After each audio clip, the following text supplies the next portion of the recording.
Bonsoir à toutes et à tous et bienvenue sur la chaîne Twitch de Mediapart pour cette deuxième édition de Abonnez-vous. Pour ceux qui étaient là la première, on a eu des gros soucis de son. Normalement, tout est rentré dans l'ordre. Mais une fois de plus, s'il y a les moindres problèmes techniques, c'est que la deuxième, donc c'est encore en train d'être rodé. Vous pouvez nous le dire dans le chat, on suit tout. Pour ceux qui n'étaient pas là la première fois, qu'est-ce que c'est Abonnez-vous? C'est la nouvelle émission Mediapart sur Twitch. On va vous présenter les coulisses du journal tous les lundis à 19h. Et les coulisses du journal, ça veut dire quoi? Ça veut dire inviter les gens qui participent à la fabrication du journal, journalistes ou non journalistes. Comment ça se passe concrètement? Vous pouvez participer. Son de droite maintenant, parfait, parce que le son de gauche, on a bien compris que c'était pas cool. Vous pouvez participer dans le chat pour ça, il faut juste nous follow depuis au moins 10 minutes. Il y a des règles à suivre, des règles que vous pouvez appeler avec la commande règles avec un S, qui sont également consultables sur notre bio. Il y a la super Jade, voilà, je vois que Jade attire l'arigot qui va faire la modération encore ce soir. Donc si vous êtes passage, elle vous banne, c'est sans sommation. Et elle peut aussi poster des liens, donc selon de quoi on parle, si vous voulez qu'on poste des liens sur les articles qui sont cités, c'est également Jade qui s'en occupe. Comme le son marche, on va vraiment remercier, grand merci à Jimmy qui a bossé dessus toute la journée, à Armel et à Sidoine, c'est grâce à eux que vous nous entendez avec un son correct. Quoi d'autre? Alors, oui, on est toujours en train de chercher une solution avec Twitch sur notre positionnement, comment faire pour ne pas avoir de sub. Est-ce qu'on reste partenaire et on enlève les subs? Pour l'instant, c'est pas fait. Ou est-ce que juste on quitte le programme partenaire? Voilà, on est toujours en train de peser un peu les pour et les comptes. Merci Terence pour ce bravo. Mais l'idée, c'est bien sûr, si vous voulez nous soutenir, de ne pas payer de sub. Si vous payez un sub, l'argent va à Twitch. Et Twitch, c'est Amazon. Donc Jeff Bezos qui a assez d'argent comme ça. Si vous voulez nous soutenir financièrement, vous pouvez vous abonner au journal avec la commande abonnez-vous, tout attaché. Point d'exclamation, abonnez-vous. Et oui, carrément, on est passé partenaire, mais peut-être pas pour longtemps, on va voir. Ni les bits, d'ailleurs, ni les cheers, on ne veut pas rentrer dans la monétisation de Twitch. Et ça commence déjà à marronner sur les micros, en fait, Kyrias. Tranquille, là, déjà, le son, il marche. Le son au micro n'a pas de fibre anti-pop. La moufette, on va en commander des dédiés avec d'autres logos. Ouais, patience. Oui, donc pas de sub, mais l'offre que vous pouvez appeler avec abonnez-vous, c'est une offre découverte, 1 mois gratuit, comme ça vous pouvez vraiment tout lire, tout tester dans le journal et voir si ça vous plaît ou pas. Pas de sub. Quoi d'autre? Peut-être que vous avez remarqué qu'on avait des emotes, dont une petite emote moustache que j'ai vu tout à l'heure passer dans le chat. Ça, c'est grâce à Justine, notre graphiste en or. Oui, alors 3 micros, quand on sera 3, il y aura 3 micros. Là, on va vraiment rester sur 1 micro par personne. On a compris la leçon. Et on a vu que c'est ça qui avait causé tous ces problèmes. Donc voilà, Justine est en train de nous faire une démonstration en direct de l'emote moustache. Pour les appeler, il faut avoir juste l'extension Better TV. Voilà, pour l'instant, c'est comme ça que ça fonctionne. Mais il y en a plusieurs. Voilà, il y a aussi l'emote Omar qui fait la fête. Et est-ce que Justine va maintenir le suspense ou nous mettre... Non, alors bon, on a un petit problème sur la troisième emote. Bref, trêve de bavardage sur les aspects techniques. Un dernier remerciement avant qu'on commence l'émission. Je voulais remercier Usul et Cotentin, Os Politique. Je suis une vieille personne, je dis encore Cotentin, pour leur petit clin d'œil à la fin de la vidéo, ouvrez les guillemets, du jour. Oui, on arrive enfin sur Twitch, peut-être bientôt sur Skyblog, donc tenez-vous prêts. Et maintenant, Mathieu, qui est notre invité de ce soir pour nous parler politique et congrès à gauche, si tu veux te présenter. Salut. Moi, je travaille donc au pôle politique de Mediapart, où je couvre les partis de gauche. Je suis arrivé il y a à peu près 1 an et demi, et j'ai couvert pendant la campagne présidentielle celle d'Anne Hidalgo et de Yannick Jadot, entre autres, avec de temps en temps des petits écarts. Mais et donc maintenant, je m'occupe de la vie interne des partis de gauche, du NPA au PS, on va dire. Écoute, on va revenir de toute façon en détail sur tout ça. Je vous fais un récap des 7 articles qui ont fait un peu le plus parler, ou en tout cas qui ont été le plus commentés sur le site. Et après, on va faire la lecture d'articles de Mathieu sur le NPA et on va répondre à toutes vos questions. Du coup, si on passe en mode Alors, je ne vois plus, je vois toujours le chat, donc n'hésite pas à me dire si jamais on n'entend pas bien quand je parle. Voilà. Oui, on a un souci peut-être de flou, je vois ça. On va faire une pause pipi, ça sera l'occasion de vous faire découvrir la super musique d'ascenseur qu'on a trouvée pour les pauses, le temps de refaire le point. Donc c'est parti sur le récap de la semaine. Adrien Quatennens est condamné par la justice et suspendu par la France Insoumise de Valentine Auberti. Le député de la France Insoumise a été condamné mardi 13 décembre par le tribunal de Lille à 4 mois de prison avec sursis pour des violences conjugales. Il est radié pour la même durée du groupe LFI à l'Assemblée. Valentine Auberti revient sur le traitement médiatique de ce jugement. L'affaire Bastien Vives fait éclater la bulle du milieu de la bande dessinée par Hélène Salvi. L'exposition Dans les yeux de Bastien Vives a été annulée par le Festival d'Angoulême après une levée de bouclier contre certains de ses propos et ouvrages mettant en scène pédopornographie et inceste. Dans un milieu encore pétri de sexisme et de non-dits, plusieurs personnalités de la bande dessinée souhaitent aujourd'hui pousser le débat. Elles réclament une réflexion de fond sur les imaginaires véhiculés par le 9e art français. Alors, un article de Mathieu qui est présent avec nous, qui pourra commenter tout à l'heure. À la France Insoumise, la fronde continue. Le manque de pluralisme à la direction du mouvement de gauche suscite des critiques cinglantes en interne. Mais plusieurs membres du groupe parlementaire ne comptent pas s'arrêter en si bon chemin dans la lutte pour sa démocratisation. L'embarrassant appétit du capitalisme français pour l'économie Ukraine de Mathias Thépeau. La guerre en Ukraine est toujours en cours, mais les entreprises françaises sont déjà à l'affût pour profiter économiquement de la reconstruction du pays. Bien aidées par un gouvernement ukrainien libéral qui leur promet des retours sur investissement mirobolants, elles voient une opportunité pour accroître leur volume d'affaires. Après un article de Lou Sira dans le cadre de nos chroniques de la haine ordinaire, Mulâtre, collabo, plongé dans cette hargne en ligne qui vise Mbappé, le métis. Après un pénalty raté aux derniers Euros de foot, la star a reçu des tombereaux de tweets haineux. 9 personnes ont été entendues par la police. L'une d'entre elles a déjà été condamnée pour provocation à la haine raciale. Mediapart a rencontré des jeunes gens inconscients du danger des clichés qu'ils véhiculent. Ensuite, un article de votre chouchou Martine Orange face au risque d'effondrement, l'Europe incapable de repenser son marché de l'énergie. Plus que les délestages tournants, les coupures économiques sont encore plus inquiétantes. Artisans, commerçants, industries, collectivités locales, agriculteurs sont asphyxiés par la hausse vertigineuse des factures d'énergie. Alors que de plus en plus de voix s'élèvent pour demander la sortie de l'actuel marché européen de l'énergie pour sauver l'économie et les ménages, le gouvernement se tait. Et enfin, une vidéo qui est en accès libre sur notre chaîne YouTube, vidéo à l'air libre, le témoignage d'Eddie de Pretto. Le tribunal correctionnel de Paris a condamné lundi 12 décembre 11 personnes qui avaient harcelé Eddie de Pretto sur les réseaux sociaux, et c'est la première fois qu'il prend la parole sur le plateau d'à l'air libre. Face à l'homophobie, il invite les victimes à ne pas se laisser bouffer par la peur. Donc, comme je vous disais, c'est visible et c'est en accès libre. On va revenir en mode caméra. Que nous disent les gens dans le chat? Que le monde va mal, oui.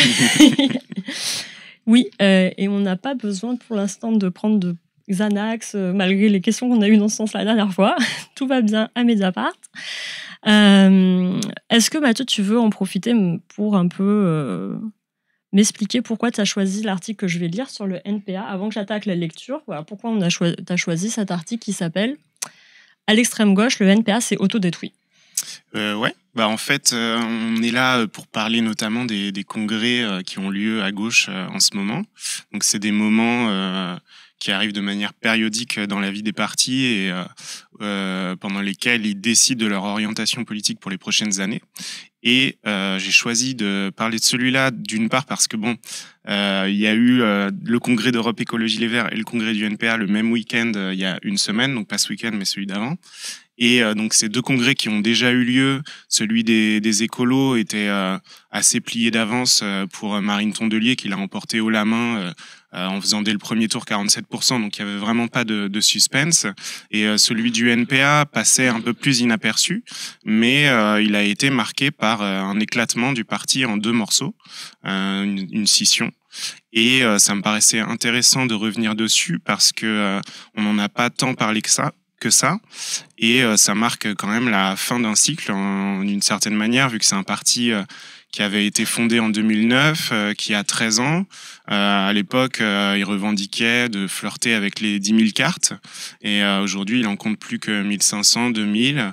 Et bon, voilà quoi, on assistait à la fin d'un cycle et à un courant historique qui remonte aux années 60. Et ça me semblait intéressant de revenir dessus, quoi, voilà. Écoute, ça inspire déjà, je vois le turbolchevique. Vous savez, c'est quoi 2 militants du NPA? C'est 8 sous-comités unitaires. On commence avec les blagues, qui font rire aussi les voisins. Donc, si c'est OK, hop, on passe à la lecture. N'hésite pas à m'interrompre et on jettera aussi des coups d'œil sur le chat. On va passer à un mode où on voit également le chat. Ça marche. C'est parti. À l'extrême gauche, le NPA s'est autodétruit. Lors de son 5e congrès, le nouveau parti anticapitaliste a définitivement explosé. Les partisans d'Olivier Besancenot et de Philippe Poutou ont annoncé la rupture avec l'autre moitié de la formation trotskiste, hostile à tout accord avec la France insoumise. C'est tout un truc pour scroller parce que j'ai la main qui passe sous le bras du micro. Ambiance spectrale à la Bourse du Travail de Saint-Denis. Dans la grande salle ce dimanche 11 décembre, beaucoup de sièges sont vides. Seule la moitié des 200 délégués au 5e congrès du NPA sont encore présentes, l'autre moitié ayant quitté les lieux avec perte et fracas la veille autour de l'ex-candidat à la présidentielle Philippe Poutou. En cause, les désaccords profonds tant sur l'orientation politique que sur le fonctionnement et la conception du parti qui avait rendu sa vie interne irrespirable depuis des mois. Alors voilà. Illustration, photo de Mathieu Dejean. Nous allons continuer nos vies séparément, ont annoncé solennellement les délégués regroupés autour de la direction sortante, dans un texte interne que Mediapart a pu consulter et qui a été défendu à la tribune le 10 décembre à la mi-journée. D'un côté, celles et ceux qui font vivre le NPA depuis des années, ses campagnes, notamment présidentielles, ses instances démocratiques, son expression, la coordination de ses activités, sa librairie. De l'autre, des fractions qui ont déjà leur propre vie et sont en désaccord avec le projet qui a présidé à la fondation du NPA, même si elle se revendique de son logo. Ce texte, signé par 100 des 102 délégués de la plateforme B, une des orientations proposées aux militants, a ouvert la voie à une séparation en bonne et due forme.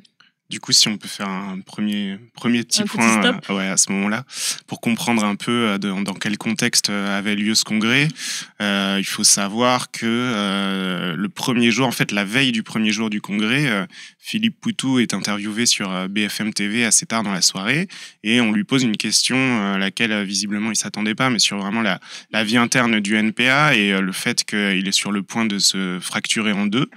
Et en fait, il dit clairement ce qu'il pense. Il explique que le parti, ça fait longtemps qu'il y a deux partis en fait à l'intérieur du NPA, que leurs membres ne sont d'accord pratiquement sur rien, qu'ils passent beaucoup de temps à polémiquer et que voilà, lui dit qu'il fait partie d'une tendance du NPA plutôt favorable à construire avec la France insoumise, à éventuellement faire des alliances, en tout cas à s'ouvrir à ce pôle de gauche qu'elle considère avoir fait un pas vers vraiment une gauche antilibérale, et puis une autre partie du NPA plus radicale qui, elle, veut faire un parti de révolutionnaire et plus intransigeante sur les alliances avec la France insoumise, même si elle ne s'empêche pas de défiler avec des membres de la France insoumise à des manifestations. Mais le fait qu'il parle de ça sur BFM TV la veille du congrès, déjà, ça a enflammé un petit peu les esprits. Et la veille du jour où moi j'y suis allé, donc c'était le dimanche, le samedi, pendant la journée, suite à une discussion sur le futur du parti, où la tendance, donc la plateforme B, il y a 3 plateformes qui sont donc des textes qui ont été votés par les assemblées générales locales du NPA, qui s'affrontaient à ce congrès, et donc la plateforme B, qui est celle de la majorité sortante, avec Olivier Besancenot, Philippe Poutou, etc., avait mis un petit peu à l'ordre du jour le fait qu'ils n'en pouvaient plus de ce qu'ils appellent les fractions internes au NPA, c'est-à-dire des courants internes qui sont plus que des sensibilités, c'est-à-dire que c'est des courants qui ont leur nom, qui ont leur journal, qui ont leur propre cotisation, qui défilent avec leur propre bannière dans les cortèges du NPA, etc., et qui ont leur propre direction aussi, ce qui faisait que quand il y avait des discussions de dans le cadre du NPA, quoi, de direction, des décisions avaient déjà été prises en amont et la discussion était impossible. Bref, donc le samedi, Philippe Poutou, c'était un moment où on sentait que de toute façon la scission était à l'ordre du jour. Il y a même une militante qui est montée à la tribune et qui a demandé 5 minutes de silence comme si une personne était morte parce que le NPA était sur le point était à l'agonie. Et bref, oui, donc Philippe Poutou, à un moment donné, s'est retiré avec tous les délégués de la plateforme B pour discuter de ce qu'ils allaient faire. Et finalement, ils ne sont jamais revenus de la salle du conciliabule dans lequel ils étaient. Et il y a simplement un délégué qui est venu à la tribune et qui a lu ce texte donc qu'on vient de citer, actant la séparation. Voilà à peu près le tableau. Et donc moi, le jour où j'y suis allé et où a été prise cette photo qu'on voyait un peu avant, il y avait donc plus que la moitié des délégués du NPA dans la salle, ce qui faisait que la salle était relativement vide. Et donc la plateforme C, qui est cette plateforme de la tendance la plus radicale du NPA, souhaitait poursuivre le congrès et dire que le NPA était là. Enfin voilà, maintenant il y a vraiment une bataille entre deux tendances du NPA qui ont fait quasiment le même résultat. C'est, je crois que je cite les pourcentages, mais c'est de l'ordre de 43-45%, quelque chose comme ça. Et une petite motion, la A, qui, elle, au moment où Philippe Poutou et ses camarades sont partis, a décidé aussi de quitter le Congrès, ce qui fait dire aujourd'hui à la tendance de Philippe Poutou que il représente la majorité du NPA. Voilà en gros.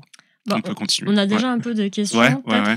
Là, il y a Zou qui nous demande est-ce que ça reste raisonnable comme nombre de tendances, ou est-ce que c'est en multiple, est-ce qu'elles vont se regrouper là, toutes ces tendances, ou est-ce que c'est est-ce que ça va juste compliquer encore plus la situation? Qui va garder le nom NPA? Est-ce que les gens se battent en fait pour garder aussi le nom? Ah bah ouais, complètement. Alors après, je vais pas avoir toutes les réponses aux questions, mais pour l'instant, donc trois plateformes, c'est assez raisonnable pour un congrès, et c'est sûr que les plateformes là entre la B et la C, elles sont irréconciliables et il n'y a pas de retour en arrière, quoi. Le samedi, Gaël Kirant, qui représente la plateforme C, a même dit à la tribune que, a accusé la plateforme B de vouloir faire scission, et a dit qu'elle n'avait pas les moyens même physiques de faire scission, au sens que s'ils voulaient vraiment partir, il faudrait les virer physiquement, vraiment avec l'idée derrière qu'il fallait carrément pratiquement en arriver aux mains. Oui. Donc c'est dire le degré de conflictualité à l'intérieur du NPA. Après sur le nom, pour l'instant les deux plateforme B et plateforme C se disputent le nom et le gardent, c'est-à-dire qu'on peut recevoir en tant que journaliste politique du coup des communiqués du NPA, mais qui émanent pas du tout des mêmes personnes ni des mêmes orientations politiques. Aujourd'hui, la plateforme C dispose d'un certain nombre de sections, on va dire, dans lesquelles elle est majoritaire. Par exemple, aussi le secteur jeune, qui est plutôt acquis à cette plateforme. Mais la B en a aussi. Pour l'instant, il n'est pas question de changer de nom du NPA, mais il va y avoir dans les futures semaines, les futurs mois, une bataille pour la conservation du logo, la conservation des locaux du NPA, la conservation de ces outils de communication numérique, un certain nombre de choses, la trésorerie. Donc c'est des sujets très touchy, et pour eux c'est une période compliquée qui s'avance. La nouvelle plateforme Georges Moustaki, où je reprends la lecture. Une organisation affaiblie et fracturée. C'est l'épisode d'une crise qui durait en réalité depuis des années sur fond de désaccords stratégiques sur l'attitude à avoir avec la France insoumise et de pratiques d'entrisme, de fraction au sein du NPA. À l'issue du vote des 1500 militants réunis en assemblée générale avant le congrès, l'organisation paraissait plus fracturée que jamais. La plateforme B, unitaire et révolutionnaire, un NPA utile face aux ravages du capitalisme, signé par l'actuelle direction dont fait partie Olivier Besancenot, a recueilli 48,5% des suffrages exprimés, contre 45,3 pour la plateforme C, Actualité et urgence de la Révolution, qui coalise 4 factions internes, l'étincelle, anticapitalisme et révolution, socialisme ou barbarie, et démocratie révolutionnaire. Une plateforme plus modeste réunie sous le mot d'ordre éloquent ni scission ni marasme, on a réuni 6,2. Ouais, ça, c'est la petite plateforme qui, du coup, servait un petit peu d'arbitre lors de ce congrès et qui, semble-t-il, c'est elle aussi un petit peu divisée entre la plateforme C et la plateforme B, mais grosso modo, la majorité a plutôt suivi la plateforme B.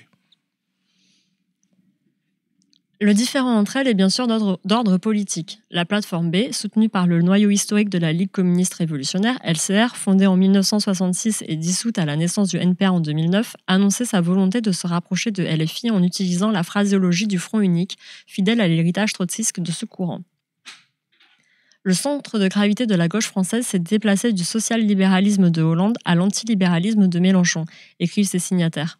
L'existence d'une opposition au pouvoir à gauche et d'une critique visible du capitalisme néolibéral peut redonner confiance, en particulier dans des secteurs qui ne se sentaient pas représentés, et suscite des dynamiques militantes. Il s'agit donc d'assumer et de poursuivre notre orientation unitaire.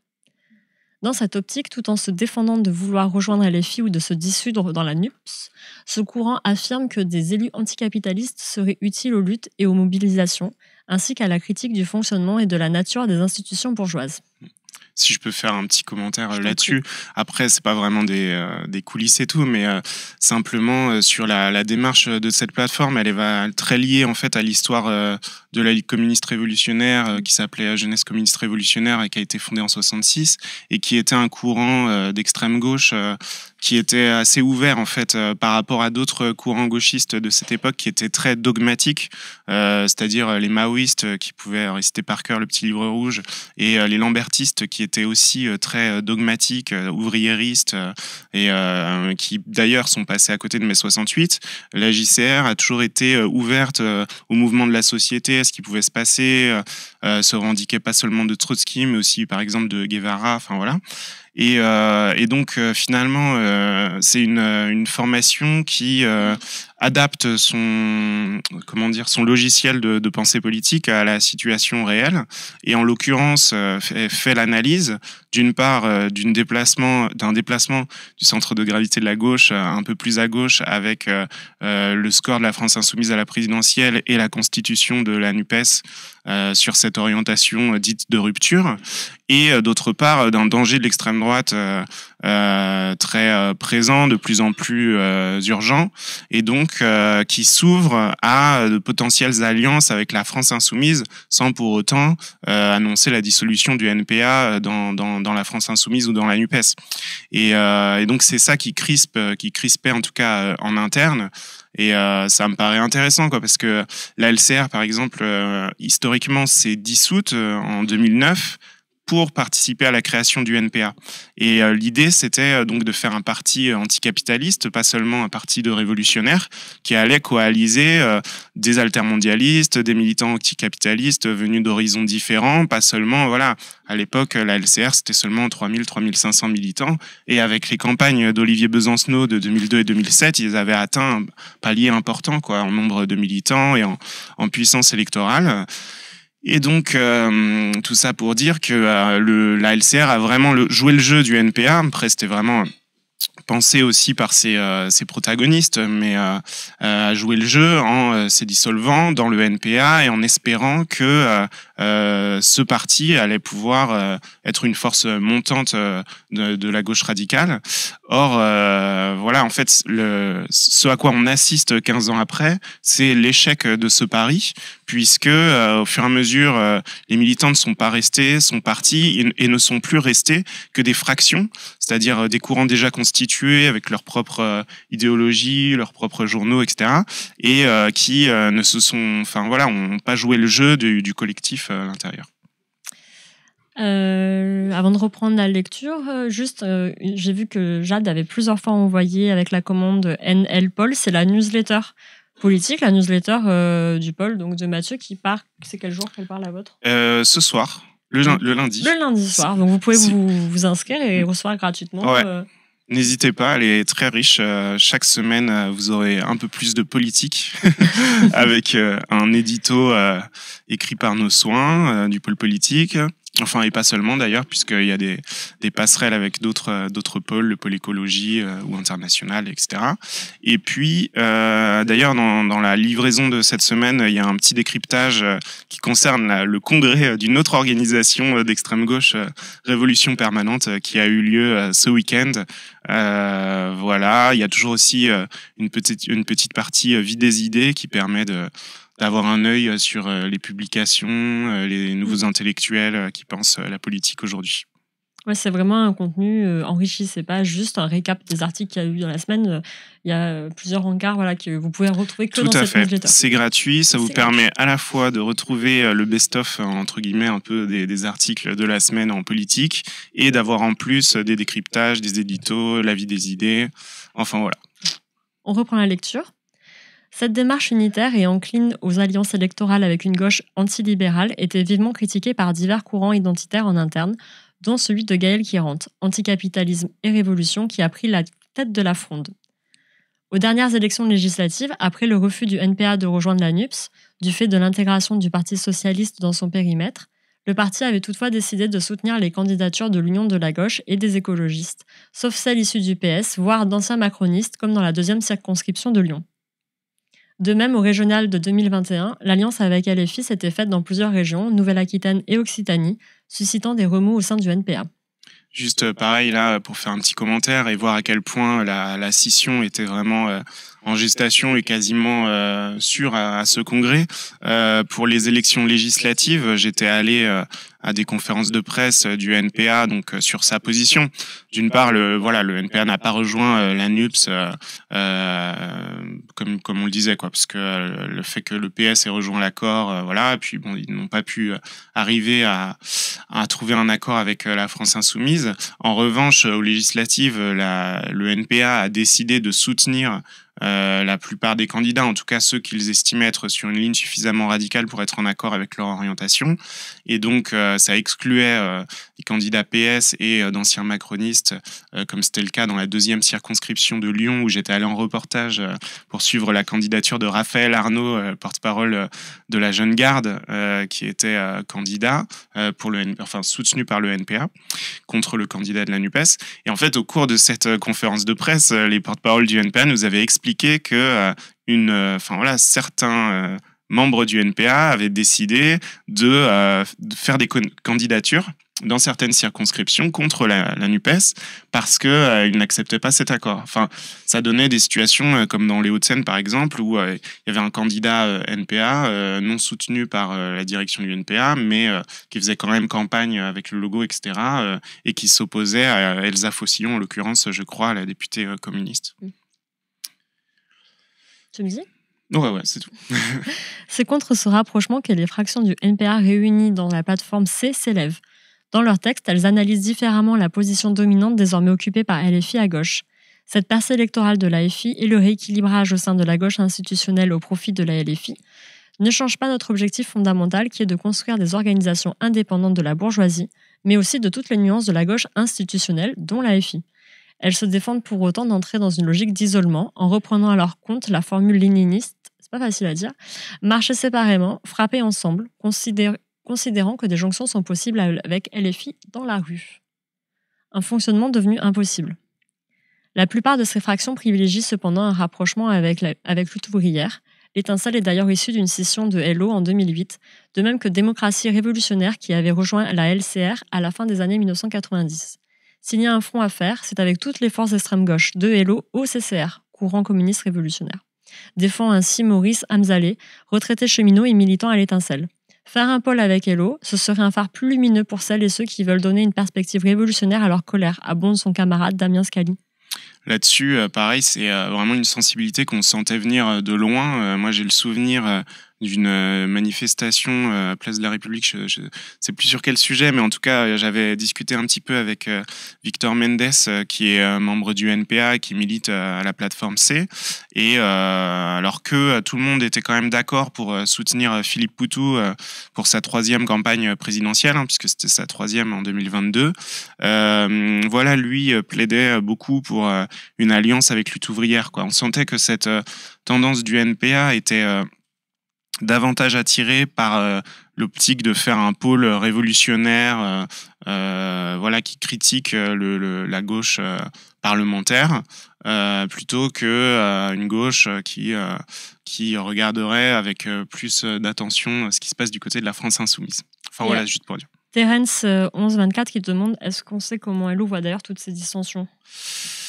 Alors, récemment, je sais pas, mais ils avaient publié un article dans leur mensuel Lutte des classes après la présidentielle qui était assez intéressant pour tous ceux qui s'intéressent au petit monde du trotskisme, parce que ils faisaient une analyse critique des campagnes menées par les différents courants du trotskisme en 2022. Donc, notamment, il y avait des commentaires sur la tentative de candidature d'Anas Kazib pour Révolution permanente.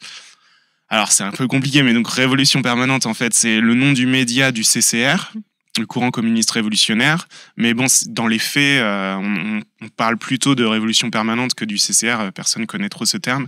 De la même manière que Lutte ouvrière, c'est le nom du journal. Le parti derrière s'appelle l'Union communiste, si je me trompe pas. Mais personne enfin voilà, le nom qui reste, c'est Lutte ouvrière. Tout ça pour répondre à la question qui était... Comment LO voit toutes ces dissensions? Ouais, bah, à mon avis, moi j'ai essayé de poser des questions aux militants du NPA de la plateforme C qui parlent beaucoup de lutte ouvrière, mais en réalité, j'ai l'impression que du côté de lutte ouvrière, on regarde ça avec plutôt une forme de distance, parce que... déjà, comme on le disait tout à l'heure, pas mal des courants de la plateforme C sont issus de lutte ouvrière, et souvent ont été exclus. Donc, y revenir, je suis pas sûr qu'ils y soient très, très favorables. Et donc, voilà, pour l'instant, je sais pas exactement ce qu'en pense LO, mais vous pouvez vous référer à cet article de Lutte de classe. Faudrait que je retrouve le titre, mais bon, ça a fait beaucoup polémique. Ensuite, Révolution permanente y avait répondu dans son propre article. Et c'était intéressant parce qu'ils analysaient aussi la place du courant lambertiste, donc qui est une autre branche du trotskisme, avec le Parti ouvrier indépendant qui a soutenu Jean-Luc Mélenchon lui-même, ancien lambertiste de l'OCI. Et qui a aujourd'hui un député à l'Assemblée nationale sous l'étiquette LFI qui s'appelle Jérôme Le Gavre et qui est un des dirigeants du POI. Et bref, voilà, il y avait toute cette analyse. Mais les divergences ne sont pas que politiques, elles portent aussi sur le fonctionnement de l'organisation. C'était le point qui était à l'ordre du jour quand la séparation a été actée. Déjà au congrès du NPA en 2018, la direction s'inquiétait de la construction d'un front de fractions en son sein. Depuis, le groupe CCR, plus connu sous ce que tu nous expliquais, Ouais. donc sous le nom de son média Révolution permanente, a quitté le NPA et tenté de présenter un candidat à la présidentielle en vain. Mais la crise interne a continué, au point que la direction du NPA parle d'un véritable front d'organisation. Nous refusons que, comme c'est le cas aujourd'hui, des fractions qui sont en réalité des organisations séparées transforment le NPA en un front d'organisation, écrit-elle. Dénonçant notamment des recrutements propres, des trésoreries parallèles et un fonctionnement dédoublé par rapport au NPA.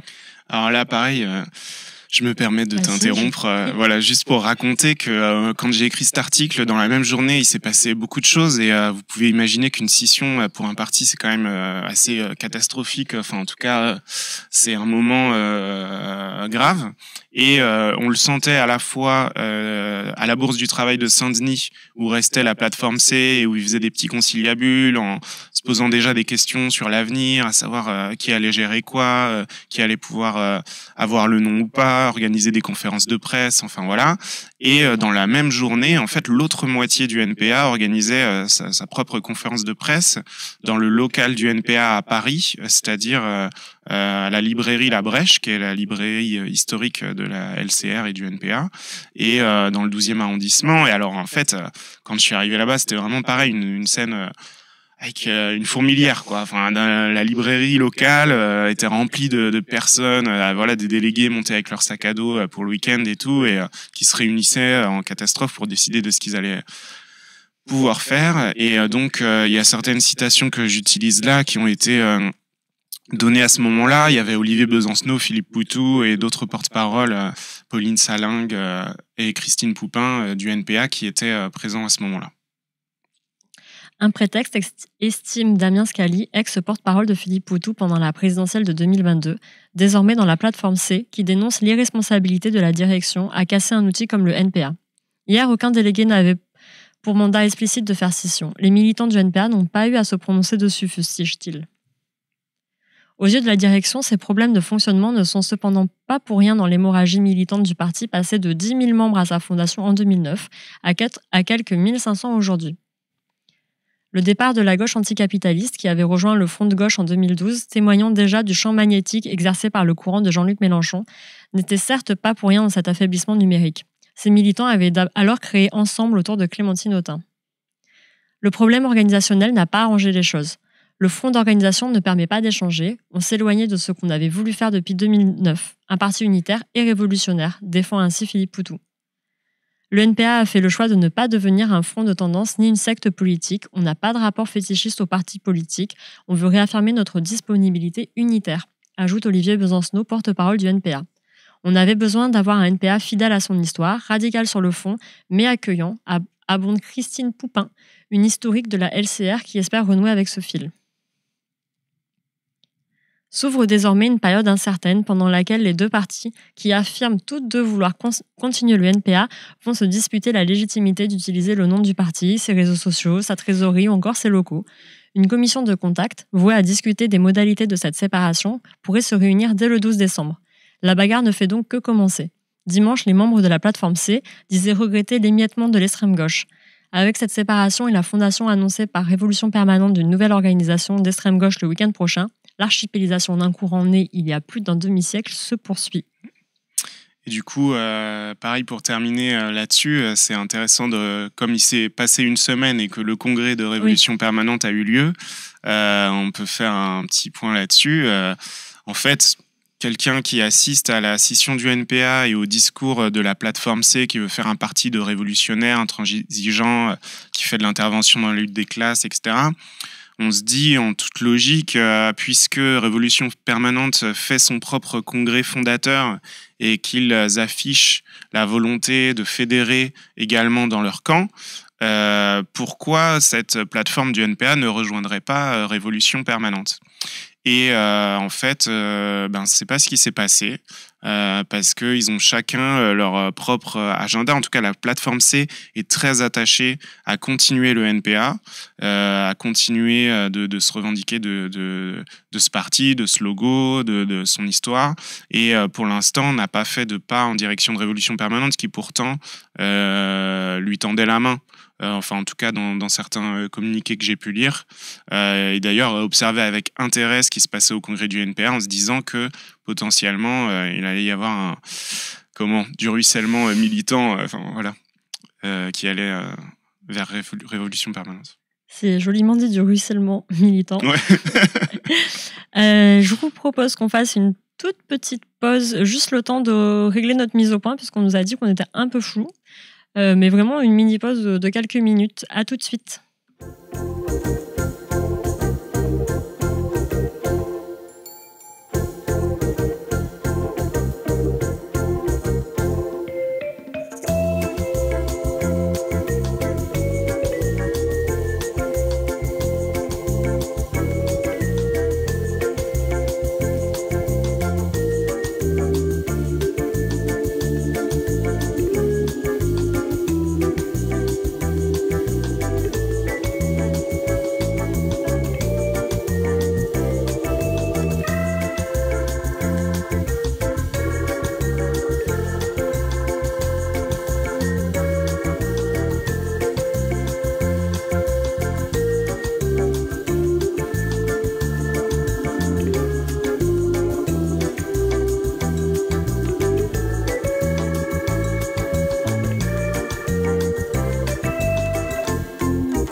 Alors, normalement, on est plus net. J'espère que vous avez apprécié cette petite musique d'ascenseur que Tariq et moi, on a dégoté. Arrêtez de faire les subs. Merci, Marie Selki. Mais vraiment, est-ce que c'est pour faire apparaître Jeff Bezos que vous faites les subs? Je me pose la question. Il faut s'abonner à Mediapart et ne pas donner de sous à Jeff Bezos. J'ai l'impression qu'on nous voit d'une façon assez nette. Pour ceux qui nous rejoignent, donc je suis avec Mathieu Dejean, journaliste du pôle politique. Oui, je sais, j'ai vu Georges Abitbol que c'était déjà fait, mais pour les suivants. Ok, la vidéo, ça va. Donc, il nous parle des congrès à gauche, et là, il nous parlait un peu de l'implosion du NPA. Peut-être, maintenant qu'on a fini la lecture d'artistes, de la lecture d'articles. Mathieu, si tu veux te présenter et nous expliquer comment fonctionne le pôle politique, parce j'ai vu des questions sur vraiment, en fait, les gens ne s'imaginent pas comment ça fonctionne un journal, comment Mediapart fonctionne, qui donne les articles, etc. Voilà. Ok. Du coup, moi, je couvre les partis de gauche au pôle politique. Et en gros, on a organisé... chacun couvre une partie de l'échiquier politique, quoi, en gros. Voilà. Et moi, c'est parti de gauche. Et on a un certain nombre une manière de faire qu'on essaye de cultiver à Mediapart, qui consiste d'une part à faire abstraction ou ne pas citer les sondages qui sont souvent assez critiquables et ont tendance à entretenir, en fait, à être autoprophétiques, à entretenir le côté politique, course des petits chevaux, qui en fait ne fait rien pour arranger la crise démocratique et le fait qu'il faut essayer d'intéresser les citoyens et citoyennes à la politique. D'autre part, on a une temporalité de publication qui est pas forcément alignée sur les autres quotidiens. C'est-à-dire qu'on se prive pas de prendre un petit peu le temps, parfois, avant de publier. C'est-à-dire, moi, pendant la campagne présidentielle, par exemple, on pouvait faire plusieurs déplacements, accumuler un certain nombre d'informations, mûrir des angles, et puis, même si c'est parfois... ça nous brûle les doigts, ou en tout cas, on est là, on attend un peu et on publie un article qui va venir un petit peu plus tard. On essaye de faire attention à pas les faire trop longs, parce qu'on nous fait souvent la réflexion qu'à Mediapart, surtout les articles... Après, il faut les lire à haute voix. Ouais. Celui-là, ça va, j'espère. Mais donc voilà. Et puis, on a notre propre réunion hebdomadaire de pôle. Et c'est au cours de cette réunion qu'on définit les principaux articles de la semaine ou des 2 prochaines semaines pour certains sujets qui sont un peu plus froids. Et en général, chaque personne qui travaille dans son couloir a déjà des idées en tête, les propose et les met au pot commun. On en discute ensemble et en général c'est fructueux parce que ça permet des ajustements, ça permet d'affiner les angles, on prend le temps de discuter de tout ça, de mettre en commun les idées qu'on a, d'éventuellement organiser parfois des ensembles d'articles que vous allez voir à la une de Mediapart, organisés de manière à composer un petit kaléidoscope, ou je ne sais, d'articles en essayant d'être complémentaires entre une analyse, un reportage, un entretien, par exemple. J'ai noté au fur et à mesure que j'ai vu ce qui défilait dans le chat. On te demande aussi combien de personnes dans le pôle, si tu présentais tes collègues. Il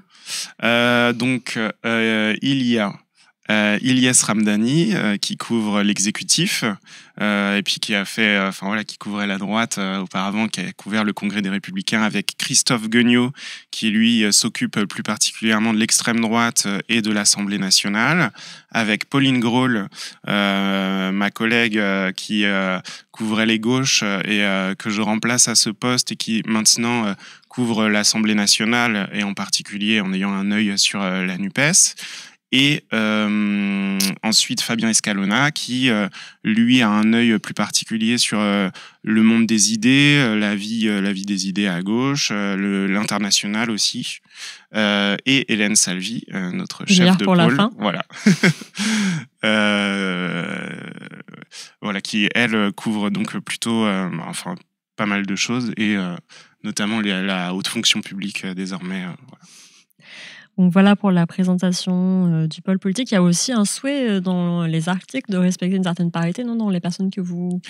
Exactement, tu fais bien de le dire. Ouais, c'est vrai que dans les personnes à qui on donne la parole, on essaye de toujours préserver une parité entre les hommes et les femmes et de donner la parole à des profils qu'on n'entend pas, des militants, des militantes qu'on n'entend pas très souvent, même des députés, des personnalités d'organisations à qui on ne donne pas forcément souvent la parole, histoire de varier les profils et de montrer que ce ne sont pas toujours les mêmes personnes qui interviennent. Exactement.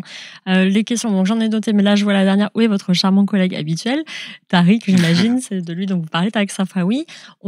C'était exceptionnel qu'on fasse la présentation à deux parce que déjà, comme vous voyez dans l'espace, c'est pas hyper pratique d'être à trois et surtout deux personnes pour poser des questions. C'est un peu redondant, mais on le fera. Voilà, je vois qu'il y a le fan club de Tariq, mais Tariq sera là pour la prochaine. On va s'alterner. Ça va aussi nous permettre de souffler parce qu'on a un travail à côté de ça. On fait la modération sur le site, donc ça fait quand même une grosse charge si on avait dû à chaque fois être réquisitionné tous les lundis.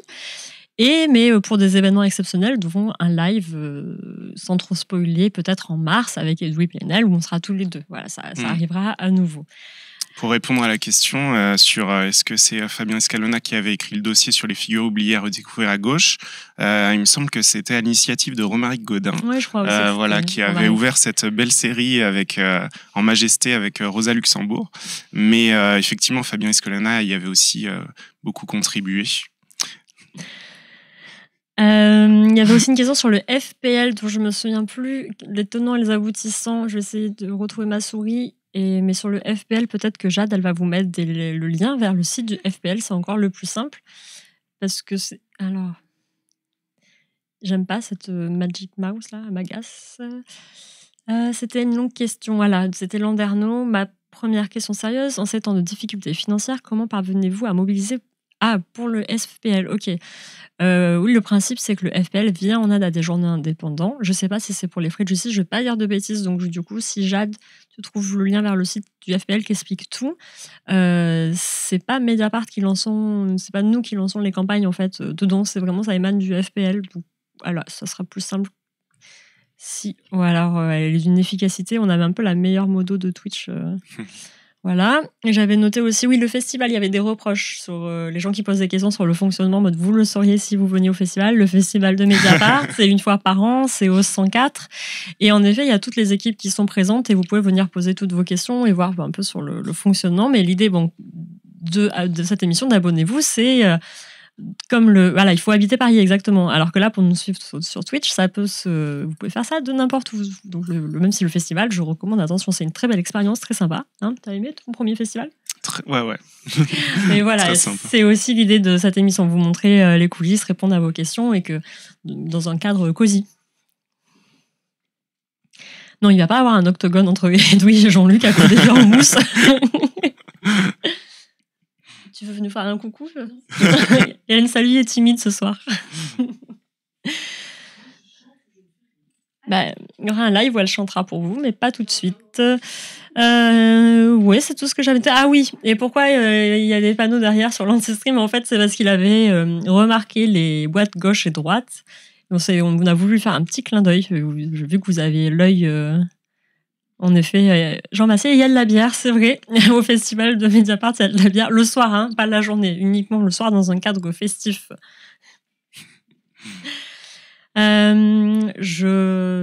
Dis-moi, hein, parce que là, attention, l'émission, c'est pas Anna qui parle. Hein, ouais, pardon, excuse. Comme je lisais pas au fur et à mesure, j'arrive pas à m'arrêter. Mais c'est quoi le genre de programme ici ? C'est montrer les coulisses de Mediapart. Tous les lundis à 19h, on invite une personne qui travaille au journal, journaliste ou non journaliste. Et ce soir, c'est Mathieu Dejean, du pôle politique. Les livres, dans le fond, ils sont pas purement décoratifs. Là, celle que vous voyez, la grosse bibliothèque, c'est la bibliothèque du pôle écologie, donc qui consulte. Ouais. Non, en général, on les lit. On les lit, on essaye de s'en servir et surtout, ça permet d'avoir un œil aussi sur les penseurs, les penseuses auxquels on peut faire appel en cas d'analyse sur, en l'occurrence, moi, les partis de gauche, mais voilà. De la même manière que pour les militants et les responsables politiques, on essaye de varier aussi les personnalités du monde intellectuel pour analyser ce qui se passe en politique. Là, on a vraiment pris le temps de parler de ce qui se passe au NPA, mais on aurait pu aussi choisir un article sur la France Insoumise. Est-ce que tu peux nous faire un peu le résumé de la fronde en ce moment ? Ouais. Oui, c'est vrai que c'est une fronde très importante à la France insoumise qui secoue vraiment le mouvement. Donc tout a commencé par l'Assemblée représentative de la France insoumise, qui était le 10 décembre, si je ne me trompe pas. Donc c'était un moment qui avait été annoncé comme le moment où allait être annoncée la restructuration de la France insoumise, quelque chose dont on parle beaucoup, au moins depuis les amphis d'été, donc les universités d'été de la France insoumise qui étaient à Valence cette année, au cours de laquelle il y a eu des ateliers sur la question de la refondation, de la restructuration. Abonnez-vous. Toute la question étant de savoir comment on dépasse ce que Jean-Luc Mélenchon a qualifié de mouvement gazeux, qui permet ce que là aussi dans la rhétorique insoumise on appelle... Si je puis me permettre, j'ai un son à propos. La République, c'est moi! Voilà, c'est bon, pardon, mouvement gazeux tu disais. Voilà. Et... Donc voilà en fait toute la question qui a d'ailleurs été lancée en particulier par Clémentine Autain dans un billet de blog, étant de savoir comment on se structure en dehors de l'élection présidentielle, comment on s'ancre localement, parce que voilà, la France insoumise a fait le constat de ses précédents échecs, notamment aux élections intermédiaires entre 2017 et 2022, où en 2017, Jean-Luc Mélenchon fait 19%, puis ensuite aux européennes, c'est la catastrophe, enfin voilà. Et donc, voilà, ils ont fait le constat et une sorte d'autocritique sur les limites de leur organisation interne. Là, je vous dis ça, voilà, c'est un petit peu l'analyse de départ, mais les dirigeants de la France insoumise sont assez peu tolérants à la critique, enfin voilà, aux commentaires faits par des personnalités indépendamment de la communication collective, voilà, communication individuelle, c'est un peu plus compliqué. Donc déjà, le billet de blog de Clémentine Autain avait fait pas mal de bruit. Pourtant, pas mal de personnes, notamment des militants, semblaient en partager beaucoup l'analyse. C'est un petit peu aussi l'analyse que faisait François Ruffin très rapidement après la présidentielle, où tout en saluant une performance de Jean-Luc Mélenchon qui atteint quasiment 22% des suffrages exprimés, qui regagne beaucoup de voix dans les quartiers populaires, n'est pas assez présent dans les territoires ruraux. Voilà, observe que la France insoumise a un trou dans la raquette à certains endroits où pourtant il y a un électorat populaire. Donc, partant de là, la France insoumise devait annoncer sa nouvelle organisation et la veille même de l'événement, l'AFP révèle par l'intermédiaire de citations de Manuel Bompard que ce sera lui le coordinateur national, le nouveau coordinateur national en remplacement d'Adrien Quatennens qui s'est mis en retrait depuis qu'il a reconnu des faits de violence conjugale et récemment il a été condamné pour ça. Et donc ça a fait scandale parce que en fait d'une part l'annonce du fait que ce soit Manuel Bompard, alors que beaucoup de cadres de la France insoumise se sont étonnés de ne pas avoir été associés, de pas savoir exactement comment ça s'était fait, qu'il y ait un flou sur le lieu de décision, que la nouvelle coordination qui a donc été annoncée le week-end est composée en grande partie de proches de Jean-Luc Mélenchon. Tout ça a beaucoup énervé certains membres de la France insoumise et des membres éminents, Clémentine Autain, mais aussi Raquel Garrido, qui a fait une interview intéressante à Regard, je vous encourage à la voir sur YouTube, dans laquelle elle fait son analyse très critique, et comme d'autres, elle considère que cette réorganisation est ratée. Voilà, Alexis Corbière par la suite a donné une interview au Monde dans laquelle il fait le même constat et il appelle la direction de la France insoumise à réagir vraiment, à davantage intégrer les diverses sensibilités qui existent au sein de ce mouvement et surtout à faire davantage de place à la démocratie interne, qui est un petit peu un mot tabou à la France insoumise, enfin en tout cas celui de vote l'est clairement, puisque toutes les désignations sont dites faites au consensus. C'est comme ça que Manuel Bompard explique qu'il a été désigné et que les responsables de pôle aussi, des différents pôles de la coordination, ont été désignés par les membres de leurs espaces respectifs. Voilà, en gros, où en est la France insoumise. Mais dans le même moment, il y a eu donc le plaidé coupable d'Adrien Quatennens, sa condamnation à 4 mois de prison avec sursis. Dans la foulée, le groupe parlementaire de la France insoumise je vous fais le topo, hein, tout entier, c'est long, mais voilà. Le groupe parlementaire de la France insoumise a fait un communiqué rappelant son engagement féministe. Enfin voilà, un communiqué assez long dans lequel il arrive à la décision de suspendre Adrien Quatennens de sa participation au groupe de la France insoumise. Et donc, quelle est l'expression qu'ils utilisent? Je me rappelle plus, mais en tout cas pendant 4 mois, la durée de sa peine de prison avec sursis, il est pas admis dans le groupe et que il pourra être réintégré à l'issue de ces 4 mois à condition de suivre un stage de sensibilisation aux violences faites aux femmes. Voilà un communiqué donc dans l'article que j'ai écrit à ce sujet la semaine dernière, j'explique que beaucoup de députés disent avoir suivi un processus démocratique pour le coup à l'intérieur du groupe qui a permis à chacun de s'exprimer sur le sujet, de dire ce qu'il en pensait, puisque au sein du groupe tout le monde n'était pas nécessairement d'accord, n'avait pas la même position, ne savait pas où placer le curseur au niveau de la sanction à prendre collectivement, et qu'ils en sont arrivés à ce communiqué qui satisfaisait tout le monde officiellement. Sauf que par la suite, Adrien Quatennens, tout de suite après son plaidé coupable, a donné une interview dans La Voix du Nord, puis à BFM TV, dans lequel il met en brèche tous les engagements féministes du mouvement, quoi. En gros, vraiment toute la rhétorique qu'il utilise, c'est celle habituelle des hommes qui vont se défendre dans ces moments-là, en accusant son ex-femme, enfin voilà, et plutôt que de faire profil bas, ce qui aurait semblé beaucoup plus sage à un très grand nombre de parlementaires insoumis, il a préféré communiquer et dire entre guillemets sa vérité, et ça déjà ça fait, enfin voilà, tout de suite il y a un certain nombre de députés, de redéputés, de figures de la France insoumise qui se sont désolidarisés de sa prise de parole sur Twitter. Enfin, voilà, je sais plus où je vais en venir, mais en gros, c'est ouais.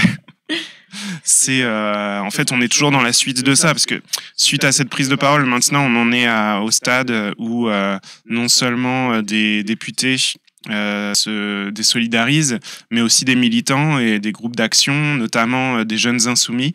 Il y en a un certain nombre à Poitiers, Strasbourg, Bordeaux. Le Discord insoumis aussi s'est mis en grève militante, entre guillemets, en disant qu'il suspendait ses actions au nom de la France insoumise, et que désormais, même si certains continuent à militer, ils ne le font plus sous la bannière de la France insoumise, puisqu'ils n'admettent pas la décision du groupe parlementaire, voilà, qui parle déjà de réintégration et qui considère que un mouvement qui se dit féministe et qui pour lequel beaucoup de féministes se sont engagés pendant la campagne présidentielle ne peut pas admettre qu'un de ses députés, un de ses représentants nationaux ait commis des violences conjugales. Voilà en gros. J'ai noté un peu des questions qui étaient tout à l'heure dans le chat. Pardon, je me souviens plus les pseudos, j'aurais dû les noter aussi.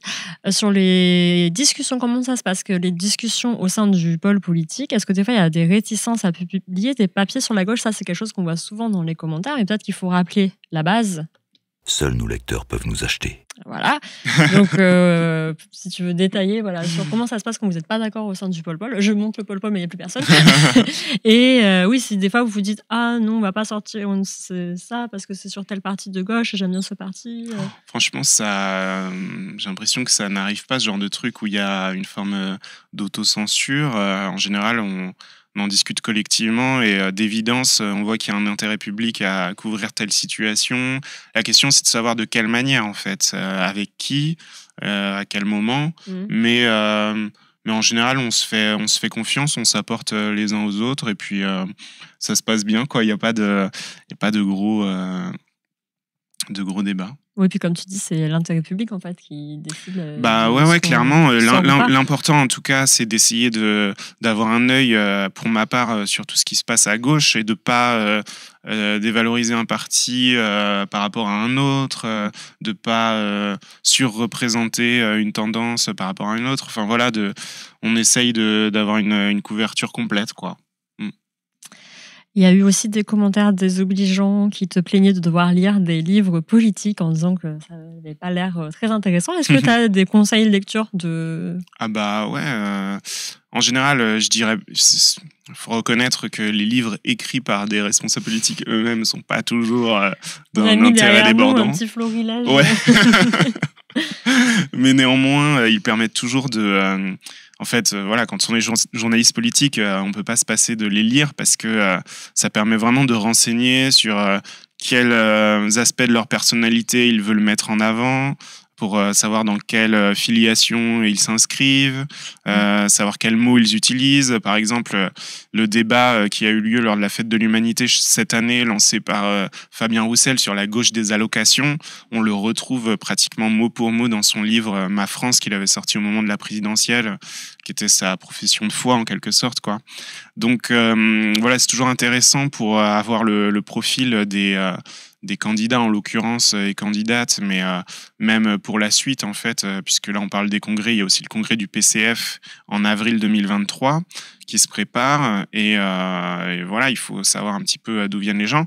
Mais sinon, en livre politique, je dirais plus au niveau intellectuel, je recommande le livre qui n'est pas tout à fait récent, quoi, qui a dû sortir en 2021, je crois, mais du sociologue Manuel Cervera-Marsal, qui s'appelle Le populisme de gauche, une sociologie de la France insoumise, qui est le premier livre sur la France insoumise.